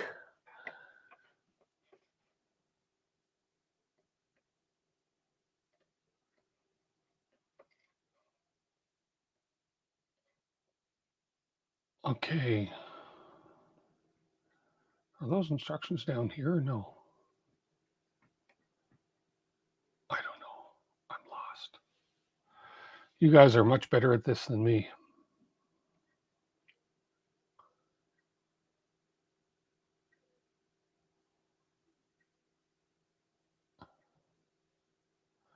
Oh, now I've got to find the firmware.bin. Dang it. Add what? AD? Delay. I'm at the make. It finished the make. I need to find the firmware.bin file, don't I now? Make install. Make install? Okay.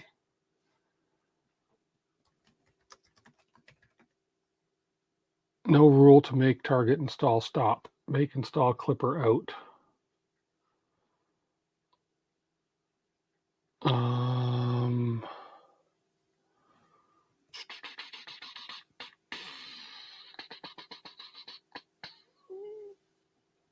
I wish I could find that initial.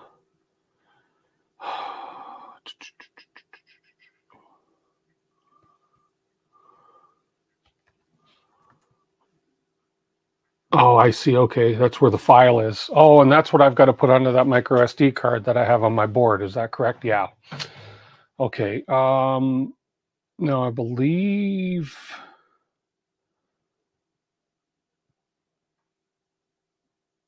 WinSCP. Yeah, and I think I have that right here. No, that's IP scanner. Where's my WinSCP?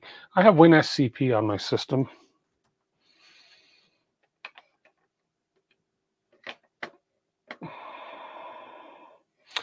And it was, oh man, 10.0.0.72, I think it went to.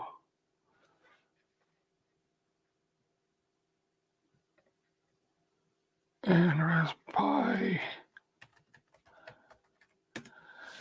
Okay, here we are. What? Typing too fast? Oh, come on. Password. There we are. Okay. Yeah, I'm gonna do it. No, I'll do it with the SD card. Clipper out. And I believe it would have been, am I in the right folder? Clipper.bin. Yeah, that's the one right there, right? I think that's the one I want to rename, if I'm not mistaken.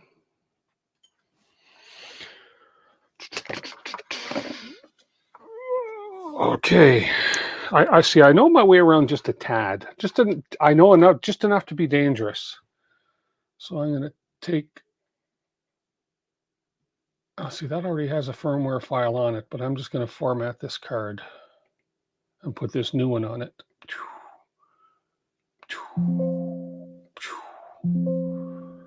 Okay, close. So let's take this clipper.bin. Can I move that file to my desktop? I can.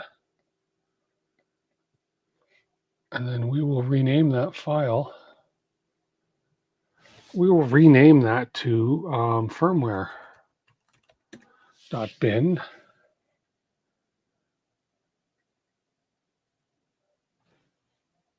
No, I don't want to rename it. No. Hold on a minute. Why are you wanting me to rename? Bear with me 1 second, folks. Do I have another file on my desktop called firmware? I do. Let's delete these both. I may have, oops, I may have too many, and then we want to rename this one to firmware.bin. There we go. Then we want to open up our removable disk, and we want to copy the firmware.bin to the removable disk, and then we want to eject the removable disk. Okay.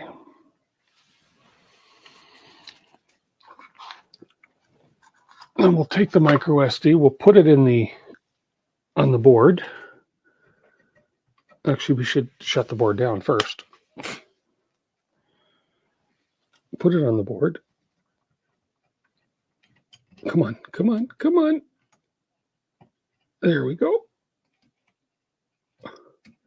And we'll power up. There we go. Now this should flash the board. Now excuse me. I'm going to have to restart PuTTY again, of course, because I restarted the system. Yeah, we'll close that session. 72. I'm going to leave this open just in case. My guess is that it's going to change from 72, but who knows? Seems that every time I turn the I know, Teza. Yeah, I look at my desktop, right? Like, look. I hate a desktop like this with everything. I mean, I have a firmware old here, a firmware old.bin, which I should get rid of. I have too many things on here that I shouldn't have on here, and I agree. But come on, I think we're all guilty of that to a point, right? Come on, just, yeah. But yeah, I'm going to keep this open just in case that IP address decides to change. And we're still looking for a Trident login on my screen, which really annoys the crap out of me. But that's okay. So let's just see if the IP address has changed. We will go ahead and look in here, and we will go 192 or 10.0.0.170 or .72. No, we have the same IP address. Good. Okay, so I know we don't have a config file. We're going to error on this and all that, so that's fine.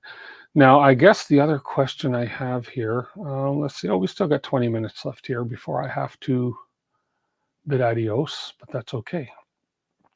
You need to turn the printer off again, remove the SD card. Oh, really? So I don't leave that SD card in there? I don't need to leave it in there once it's flashed the board? Okay. Well, let's go ahead here and then shut down. Oops.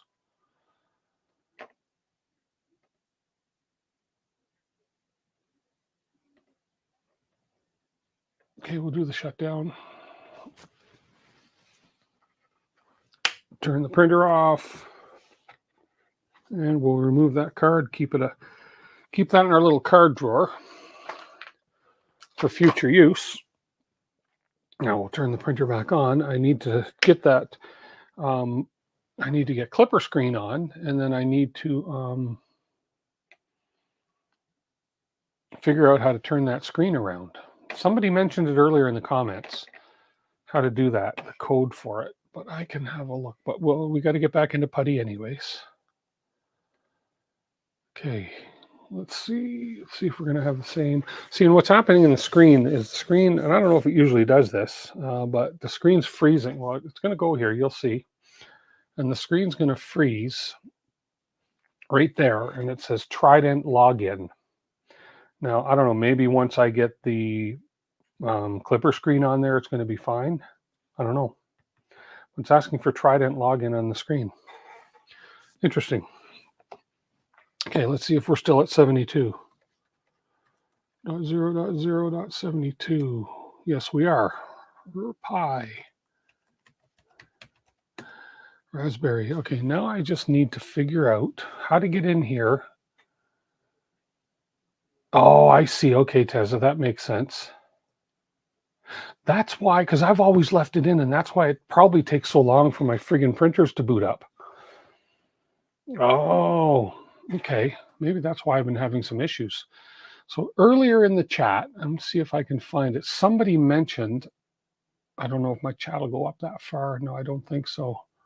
Somebody mentioned the command for flipping that screen upside down. Okay, so now you're saying, okay, let's go back here. So you're saying is dev.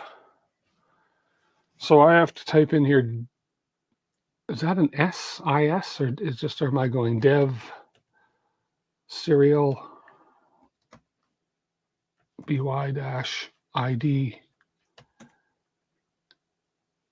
is a directory? Okay.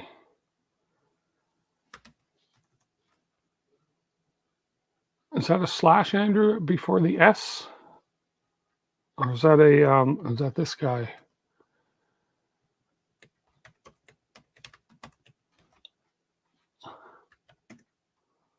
No,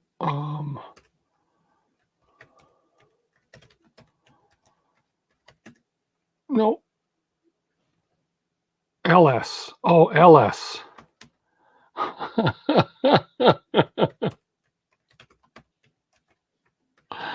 See how closed-minded I am? ls, there is no such file or directory. Oh, I have to be in Clipper, don't I? I have to go to the Clipper directory. How do I get to the Clipper directory again? Let me just, I know I have that written down. Yeah, I know I have to go to the Clipper directory. I just said that. Hey, Mike, how are you? Haven't seen you in a while. Clipper directory, come on, Clipper directory. I know how to do that.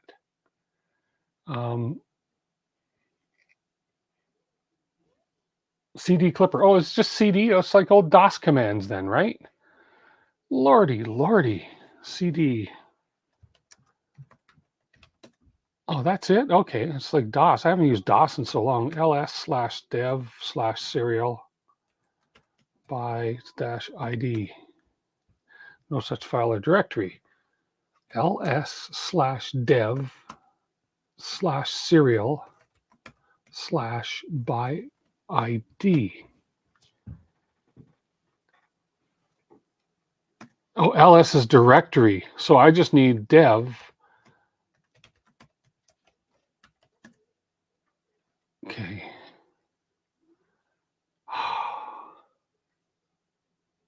Means it's not communicating with the MCU.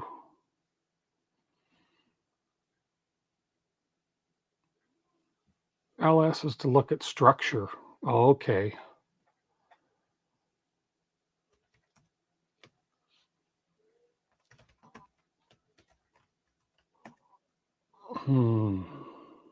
ls.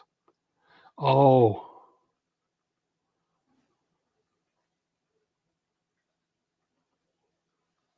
Double check the SD.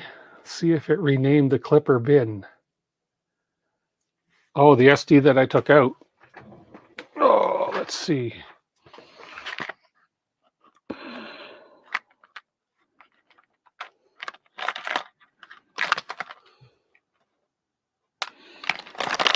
I threw it in here. Let's just see.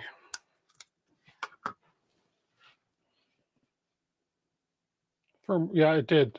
No, shouldn't that have named it something else? Oh, .cur. Yeah, so it did work. It renamed it. Double check the SD. Yeah, it did. Okay, so we did. So the firmware did get installed. So we're on the Clipper. Man, I don't know. You dropped in with a stick and some marshmallows to roast. The USB cable is plugged in. Let me double check it to make sure.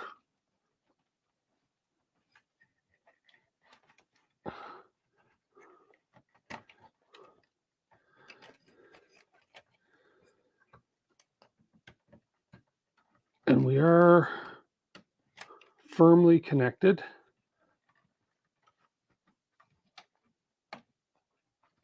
You'd think that will go in further. Should be good.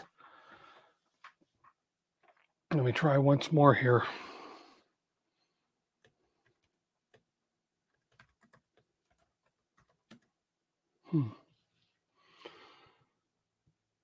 It's plugged in at both ends. Yeah.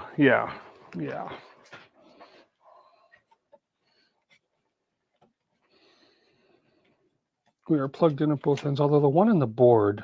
Okay, let me do something here. Let me try one more thing here. I'm going to shut this down. I'm going to just check something on the board. That USB-C does not look like it's plugged in as far as it should. Let me just check something here.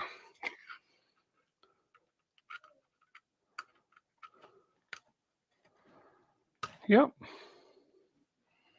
Yeah, it's plugged in.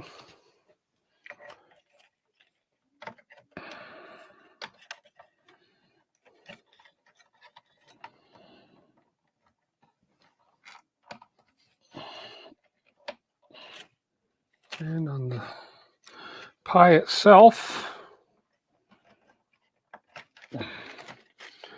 try it in a different port, but it shouldn't make a difference.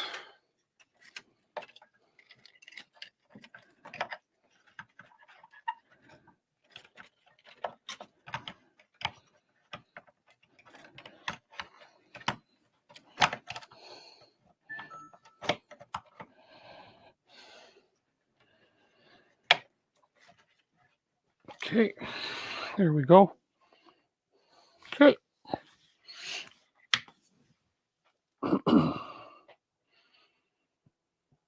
Oh, okay.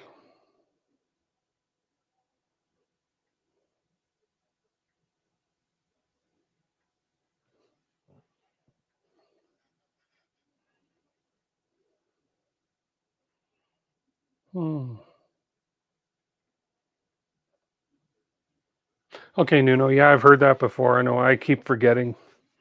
One of these days, it'll bite me in the ass. Okay, let's start up. Let's go ahead and start up Putty again.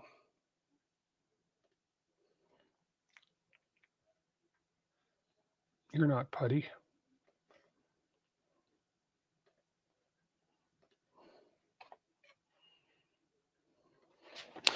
See if we maintain the 72.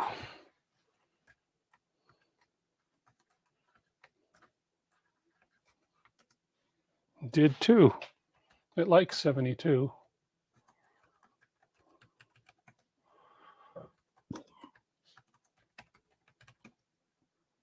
Okay. Okay.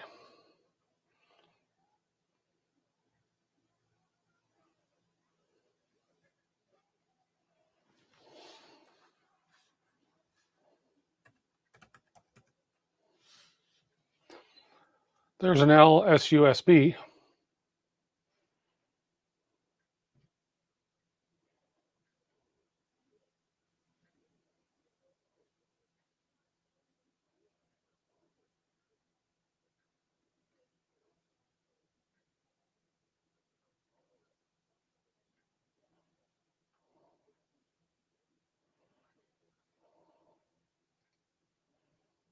Dev serial by ID.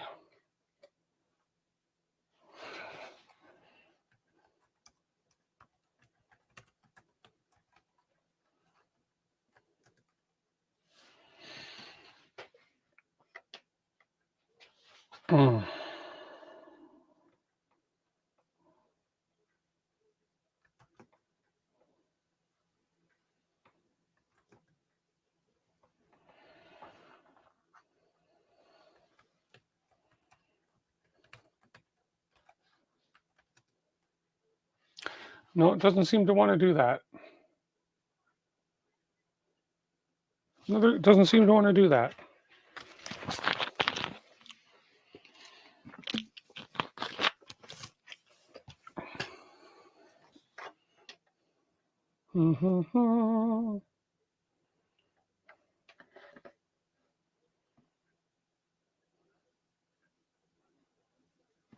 I did?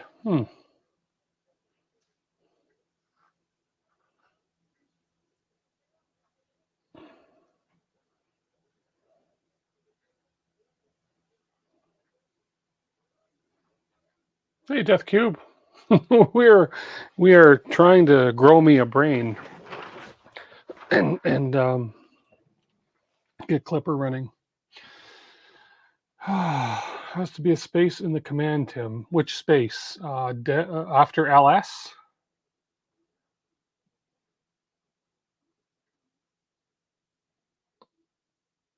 Lobotomy is, yeah.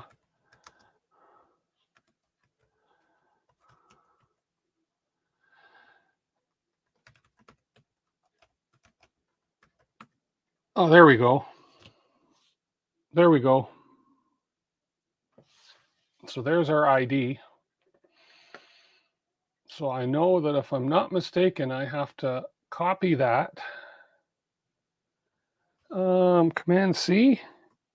Oh, how do I copy in this thing again? Or is it just...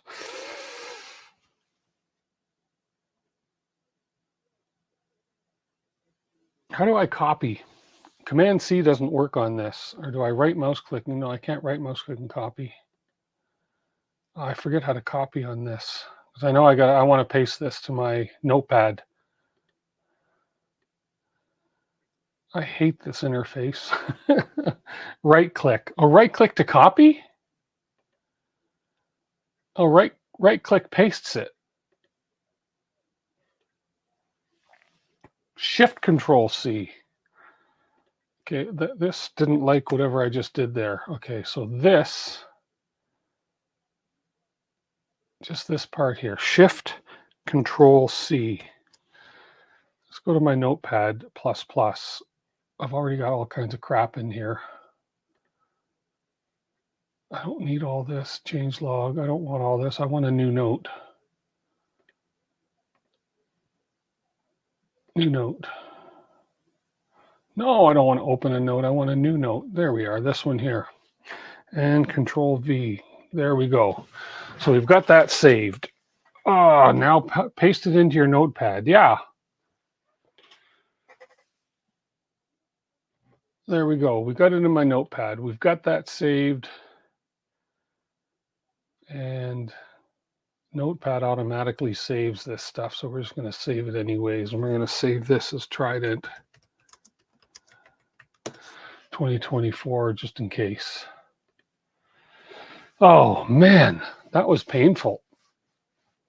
Well, now we have the serial, but I also need to figure out how to turn the that friggin' screen upside down. Anybody remember the code for turning that screen upside down?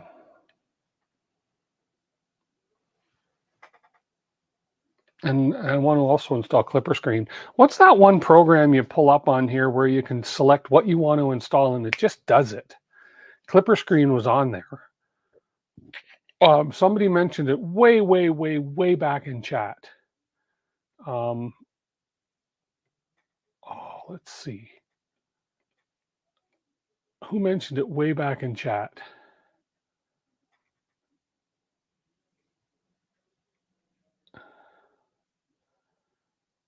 I'm just looking. Because I used it once before and it was so easy. Somebody said, well, you don't use that because you don't learn. Well, I'm tired of learning. Oh, man. Anyways, it's one of you guys is bound to know it. I can't find it. Can mess things up also. Okay, Kaiua. Yeah, that's the one. Kaiua. How do I get to that? That's all stuck together. Hey, DBR.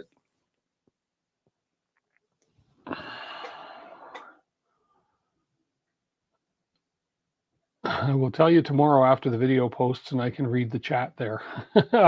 Somebody already posted. It's called Kaiua, and I just don't remember how to get to it though. But I could look it up. I can look it up. Yeah, it is. But now I need to get my screen turned around, and I need to let me see what Andrew's posting here, and I need to get Clipper Screen installed. Let's see. Boom, boom, zoom, boom. You guys don't need to see all that stuff. I think Andrew just posted a link to it, if I'm not mistaken.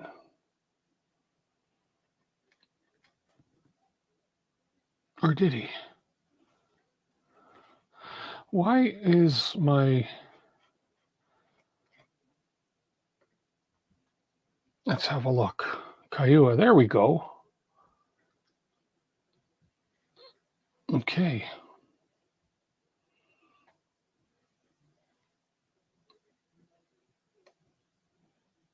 Okay, I found the instructions, Andrew. Thank you. Okay, so give me a second here. That'll help me just get everything going, and then I'll figure out how to flip that screen upside down. Okay, so here we are. So step one, have Git installed. If you don't have Git installed already, or if you're unsure, run the following command. Okay, so let's go ahead and copy this line. Okay, Joseph. And right mouse click, and I may have to be in my main directory for this. No, I'm okay. Password for Pi. Oops, never changed the default. Tell me I didn't type it wrong. Oh man, I'm typing too fast. There we go. Okay.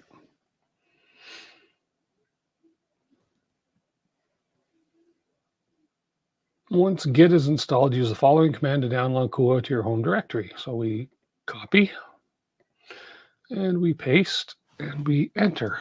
You want the password again now? No. Okay. Step 3, finally start Kaiua. So we copy and we paste and we enter. Look at that. Oh, look, all the drama goes when I clip away from the page. Okay, perform action. There we go. Fluid, we don't need. Clipper screen right there. So number 1, install. Firmware API, mainsail fluid, clipper screen. Number 5. Coffee and Kahlua. Good one. Okay, this should install clipper screen.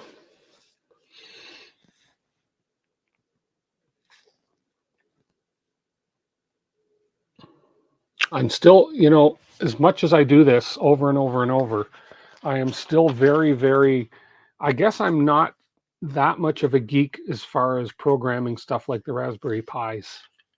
I really should learn more about this.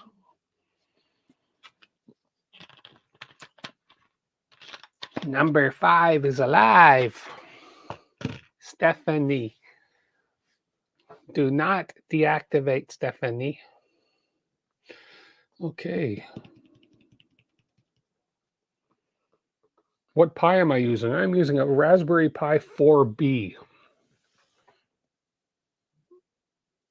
It's a new one. It's a 16 gig, I believe. It says 2018 on it, so I don't know. Just a fast, I guess it's newer.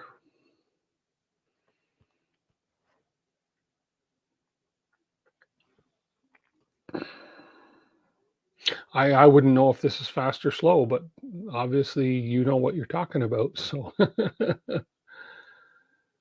4B is a bit overkill for Clipper. Yeah. I have a 3 sitting in a box over there, which I guess I could have used, but it had USB. It didn't have USB-C. It had a USB, an older one connector.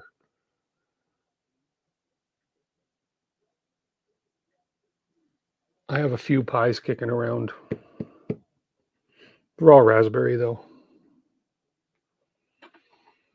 Clipper screen takes a lot. Wow. You use expensive Linux, Mac OS on a PC.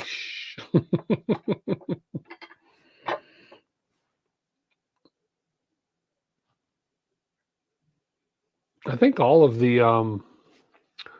Pis, all the printers I have are using 4Bs. I think I had a 0 on one at one point, but I switched it out for a 4B.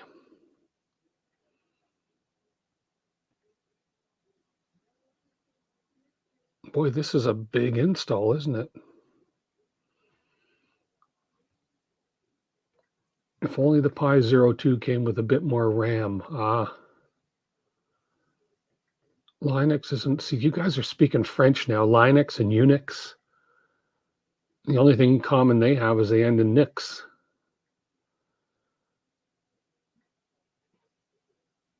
Wow.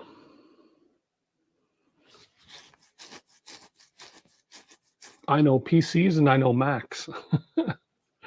And even then, you guys have probably forgotten more than I know. It's a younger generation thing now.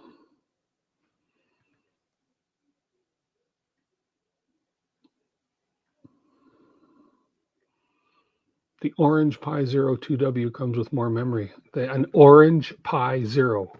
So not a Raspberry Pi, but an Orange Pi. Is it made by the same company?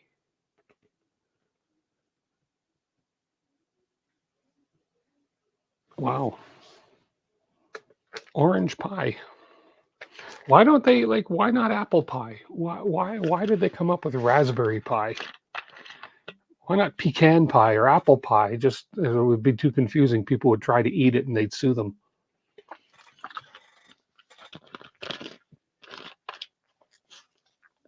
Wow. The Pi Zero I have is I think it's just a standard Pi Zero. Let's see. Got to wait for this thing to do its job anyways. So it's just sitting here in amongst a bunch of junk. Probably not the best way to store these things. I have while this thing is working, this is a Pi 02W or something. Looks like that.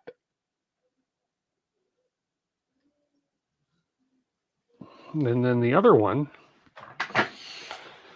that I have kicking around collecting dust. This one is this will enable boot to console, install as a service. Okay, you guys need to answer this question for me. This is asking me now, install as a service, question mark. This will enable boot to console. Do I want to do that?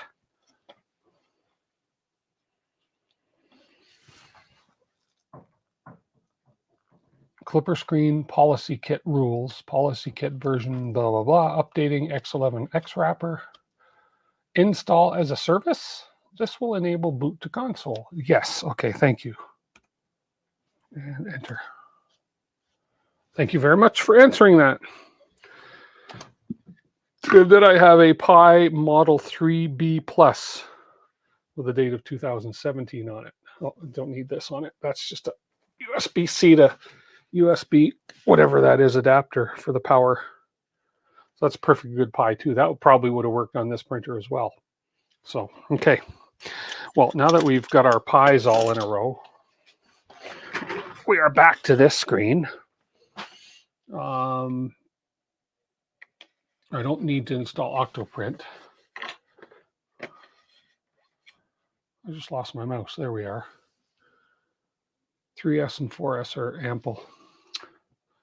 Octoprint, other pretty G code, no telecom, optical, Abaco for Clipper, no Octo everywhere, mobile raker, Clipper screen. I think that's all I need to do. No Banana Pi. So if I go B for back, so we've installed Moonraker, Clipper, mainsail, Clipper screen, Crow's Nest. Didn't know I needed one. I think that's all I need to install from here. I think I need to now, how do I get that screen to flip upside down and reboot it? Okay. Let me go shut it down properly. Let me go to 10.0.72. And then let's go, oh, wrong. Why do I keep hitting that? And restart. Well, we'll do the shutdown There we go. We'll shut it down that way, and then we'll power this off, and then we'll power it back on. How do I get my screen to turn upside down? We're going to have to restart Putty too, which is okay. Thanks for the help, guys. Appreciate it. The crow's nest is where you can see the furthest. I'm going to look up here real quick. How to rotate screen display 180 in Pi.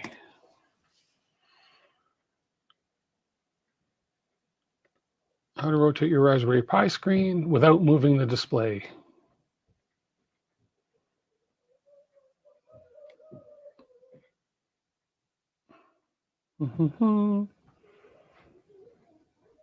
Scroll up to do it 3D. Someone mentioned modifying command line. Yeah, I know. It's where your camera is captured. Yeah, I gave the answer a ways back. Let me see while this is rebooting if I can find it. It's way up there.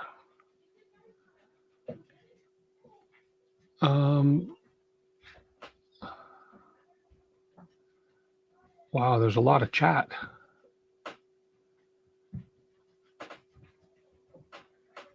In boot config text. Okay, then I don't need to scroll. No, there's no button on the screen. Oh, look at that. But we do have a clipper screen. Look.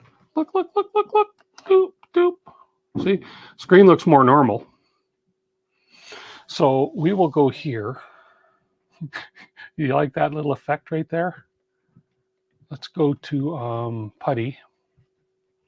Let's get rid of that screen just because. Let's just bring this screen in. It's a little easier to look at. Are we still at 72? And we are.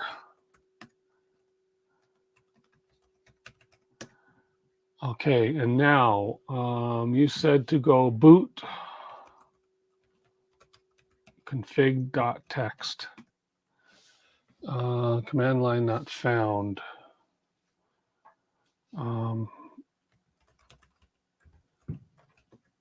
No.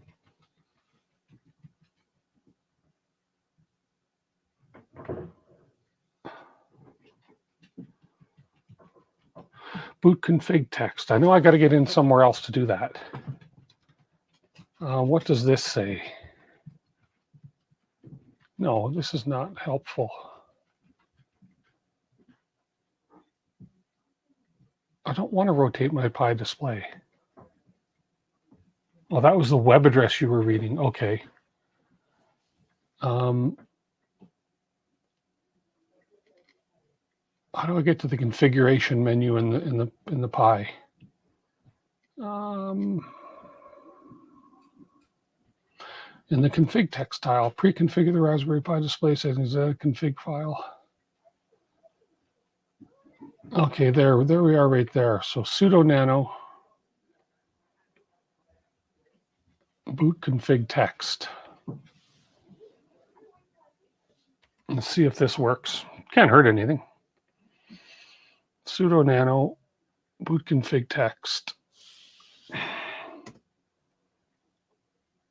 Password. Oops. Fast fingers. Okay, here's where I want to look. Okay. Browse through the text file until you find a setting called display rotate. If it doesn't exist, you can turn it on to the bottom of the page.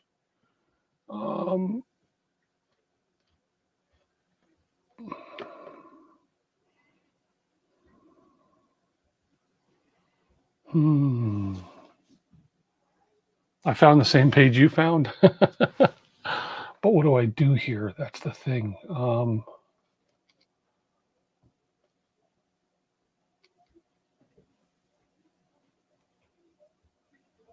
Okay. Display HDMI rotate equals 2, but it's not an HDMI display. It's not an HDMI display. But where do I find that?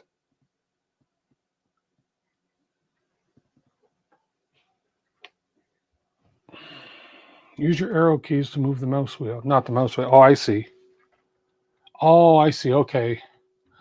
So where's the rotate? Oh, there we go.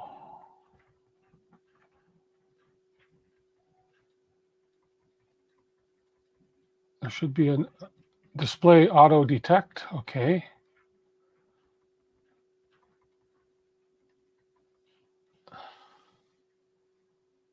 Docs.ldo have a guide for it. Oh.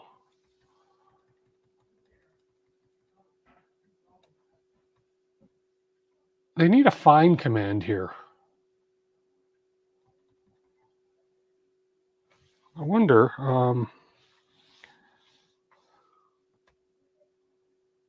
No. Okay, let me look at LDO docs.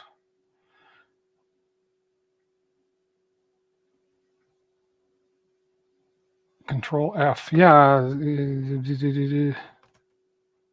No, that just did something there I didn't want to do. I didn't want to do that.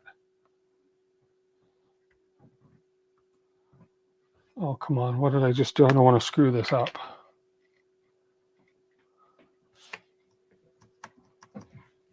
X.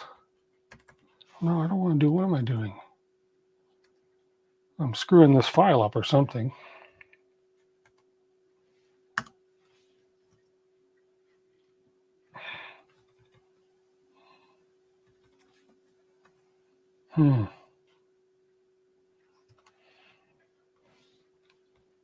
I don't know what I'm doing. Exit without saving. It won't let me exit. X. You know what? You know what? Let's just start this over again. At least that way I don't save anything. I'll get this figured out. I'm not worried. I'm just worried that I'm boring the crap out of all you.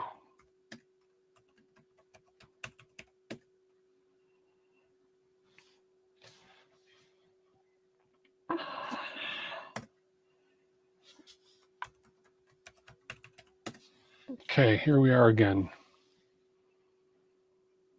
Okay, follow the link above.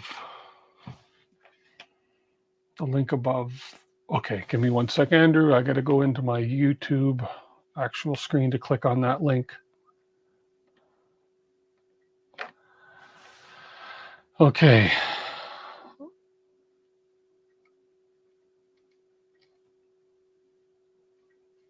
Okay, clipper screen we've done. Rotating. Oh, here we go.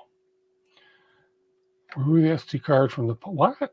Rotating your touchscreen. You may find the screen is upside down depending on your physical touchscreen. Follow the instructions to rotate the screen by 180 degrees. Power off your printer. Remove the card from the Pi. Insert the SD card into your computer. Oh, okay. Okay. So let's go ahead and shut down this the proper way. Shut down. Okay. And let's go ahead and get back to this screen here. No, where was it? Where was it? Right here. Okay. Power down. Remove the card from the Pi. We're going to do it this way, Andrew. Perfect. Okay. And put the card into my computer. Okay. We're just going to do this. Okay. Manually edit the boot config text. Boot config text. Okay, let's go ahead and find that file. And that was in the G. And the file we want is called Okay, let me find that. Okay. Find the config text from the boot section and open it using your text editor. Okay. So we want the config text from the boot section. So config text would be right here. Open with Notepad++, which I've heard is the best one to use, which I don't see coming up on here. Choose an app on your PC, and it's going to be Notepad. Oops. Just, you know what? Let's just do this. Let's just open Notepad++. And let's do a new note. File open. I'm going to open from the G drive. We're going to open called config open. Okay, so we got this open. And now let me go back here. Oops, I'm missing some chat here. Okay, there we go. We got config text open. If it's found in config text, disable it by adding hashtag. So if DT overlay, oh man, DT overlay equals EC4. Let's go ahead and find it. Command F, Control F. And I want DT over, what was it? Bear with me here. DT overlay. Okay, let's highlight this, copy. And we'll see if we can find that.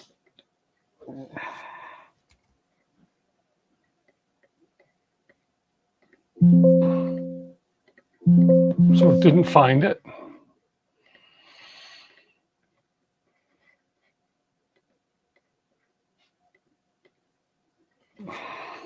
Probably won't find it at all, find any of it in DT overlay. No, so it's not finding what it asks, what it wants. Okay, and so the last step is to copy and paste the following content to the end of the file. So we copy. We didn't find a DT overlay, so we copy. Okay, then we go to the end of the file.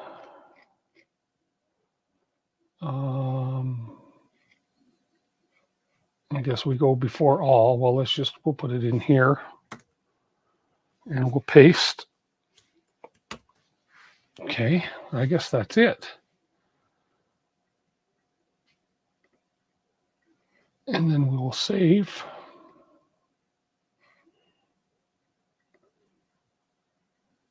And let's make sure that's all we got to do. Reinsert the SD card into your Raspberry Pi, and it should be up the way. Okay. Deep in the device tree, Tim hunts the mighty anaconda. Let's see. And safely eject. Yes, I've learned that even on a PC. Mac has it right. They tell you if you screw up and don't eject properly. Okay. And safely ejected. Okay, let's put this back into the Pi. Let's start her up. Let's see if we have an upright screen. Oh man, it's like a long time getting here, isn't it? It's not. Oh, maybe it's got to boot first. Maybe it'll flip over after it's done working.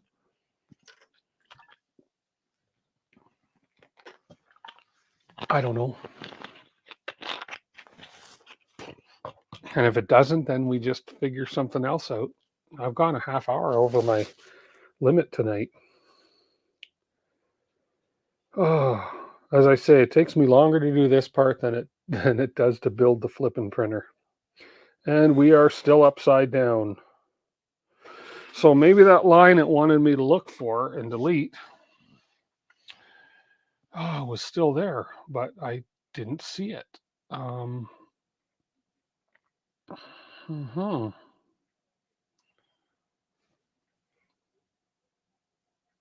After all, what? What did he say, Mark?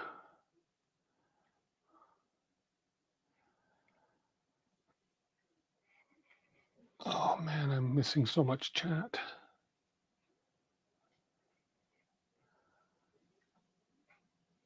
Docs.ldo have a guide for it. Yeah, oh yeah.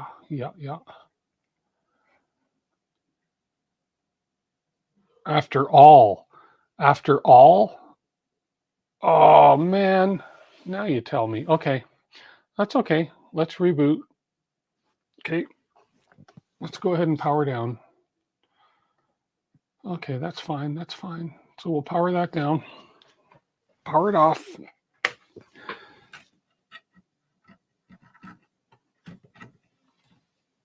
At least we know what we're doing now. Oops, except when you drop the flippin' SD card. Oh, come on.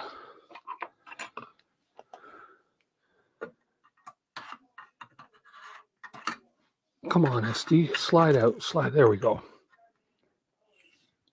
Whose idea was it to make cards so small? I mean, this size was perfect. SD was perfect. Micro SD? Oh, are you kidding? Okay. Let's go back to the let's go back to this file. Okay, so what you're saying is to take all this, cut, and put it after this. Put that right there. Okay. File, save as, boot G, config, save, and replace. There we go. Okay, let's try that again. Let's safely eject.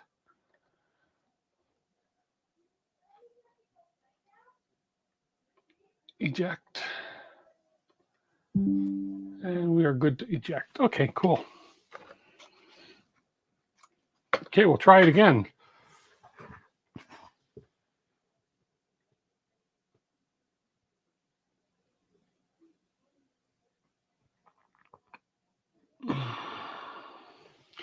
Edit the file in the Pi 4. I know, it sounds easy, right?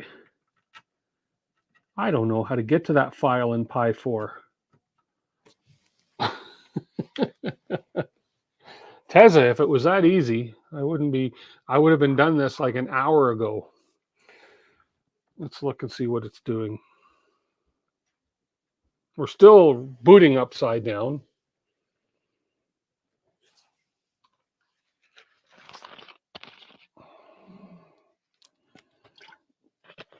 I can't flip the monitor jack. Believe me, I would. It will not. Maybe I just have to redesign the mount because it will not properly fit this mount turned the other way around. I wish it would. It would save me all this freaking hassle. I mean, it's the only thing now stopping. It's the only thing now standing between this and configuring my clipper to get this thing going. But look, it's still upside down. So there's definitely something.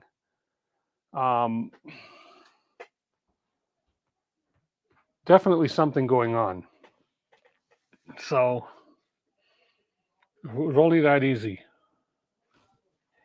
Nothing seems to be working here anyways, although it's not fully. Oh, there, it is working. Yeah, so things are working, but it's just everything's upside down.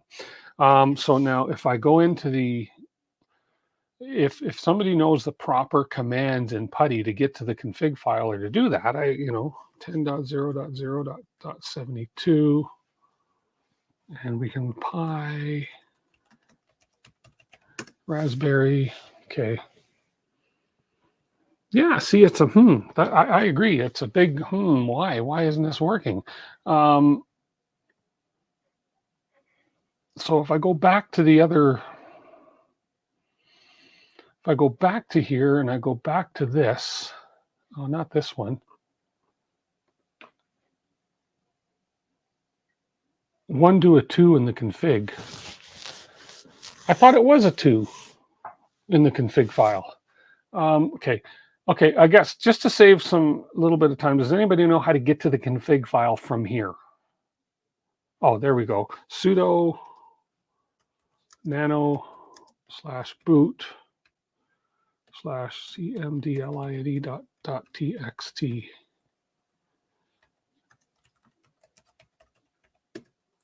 Okay, here we go.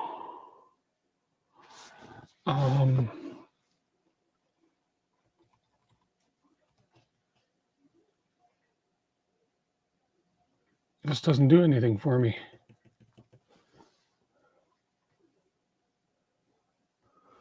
This doesn't do anything for me. Okay, so X to exit. Oops, Control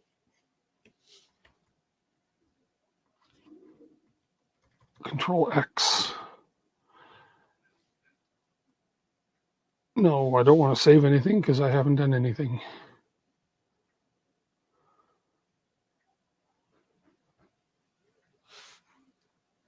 Config. So maybe I want sudo nano boot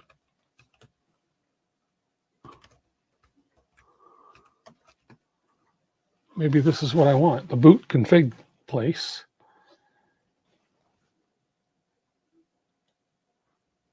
Okay. But I need to find the line where it talks about the screen. No display. We do have a display. Uncomment.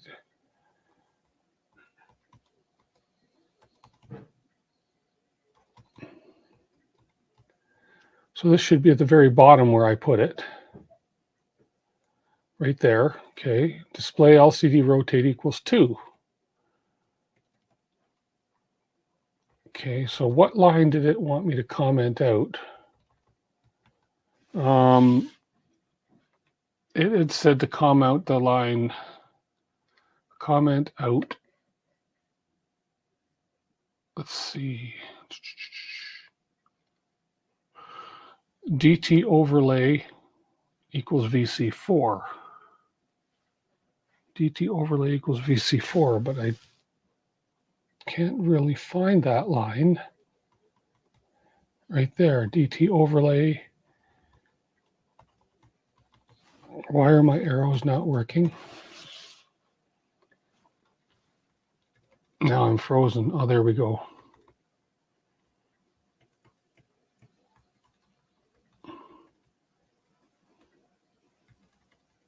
Command F does not work on this. Control F for find, does it? Let's see.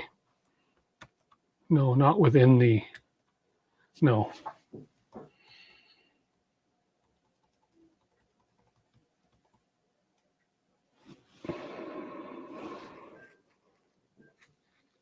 No, DT overlay, I can't find that line. I couldn't find it before. Oh, right, maybe right here.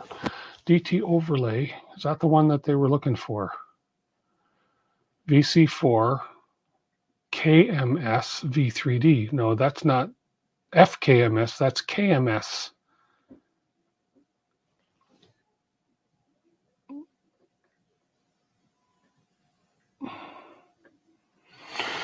Control W is search. Oh, there we go. So let's look for FKMS. See, that's the only line that comes close. So if you look up here, there's the line they said to disable it. I wonder if that's the same thing, but it's missing an F right here. It's missing an F.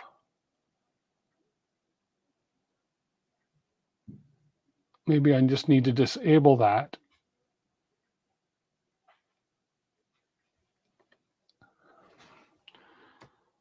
So if I hashtag that,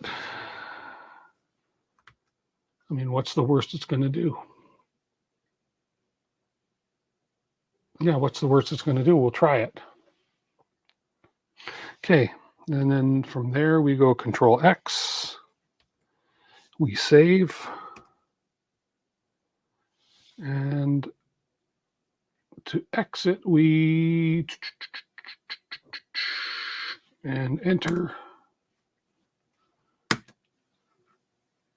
File name to write.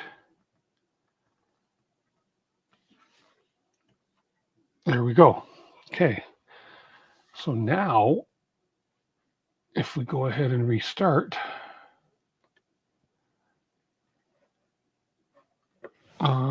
we haven't rebooted yet. So we'll go ahead and we'll restart. Oh no, I think I got to restart the printer to actually get that to reboot up. So let's go ahead and shut down. There we go.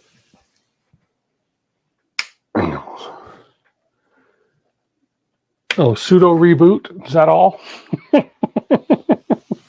Now you tell me. Okay. We'll give this as the last kick at the cat and see what happens here. Let's look at the floor camera. Look at that. Finally, we're the right way around. Victory. So it was that one line to comment out, but it wasn't finding the line because it didn't have that F in it. It was the F in line that was the problem.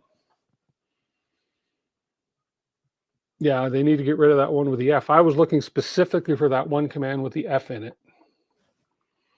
And that should start up as normal. And if we go to my display, we have a clipper starting up. And now it just wants a config file. Whew. That was a long time. Clipper has encountered an error. Of course it has. Okay, well, that effing line. Yes, that effing line. That was the, oh, man, that was, I don't know if that was probably more difficult to watch for you guys than it was for me to go through. So I apologize for all that, but hey, I'm learning as I go. I got to do this on 201s or 202s coming up, and a 02 and a tri-0 coming up. So we're going to have to go through all this again, but the more I do it, the more I retain some of it, but it's a lot to do. So Andrew, thank you so much. And I thank everybody for all your help through this. So I think what my homework on this for the week is going to be to get these LEDs hooked up, to figure out where these LED wires from the head plug in, and then I'm going to find the instructions. Now, really quick before I go, I'm going to take a quick look at beacon probe.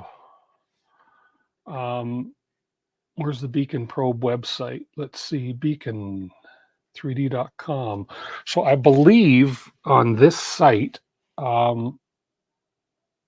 I got to learn a lot more Unix, Linux. Yeah, Tesla. That's the problem, is I don't know that language, right? Because I've had no need to learn it other than this. So I'm pretty sure that in here somewhere there are instructions. Works exactly with Clipper. So if I click that, no, in here somewhere in the Beacon website there are full instructions on how to do this right here. Installation, USB cables, beacon models, accelerometer. Accelerometer. Does it have an accelerometer built into it? Does not, does it? Oh, beacon rev H is the first. It's built into it. Andrew, no, that's fine. Bacon. Did you see the sticker that came with the beacon? It's a bacon sticker. If you haven't seen it, I'll show it to you, but it's a bacon sticker that came with the beacon probe. That's Rev H for the beacon, and I believe the beacon that I got is not the Rev H. It was the, I got the normal, and they have a new one coming out now, or it's out already. But yeah, that's Rev E. Yeah, I think I have the Rev E, so it doesn't have an accelerometer built into it. But in here, it's going to tell me the how to configure everything for it and where it plugs in, et cetera, et cetera. So installation, boom, boom. Yeah, that's just telling you how to install it, the distance between the nozzle, which is fine. USB cables.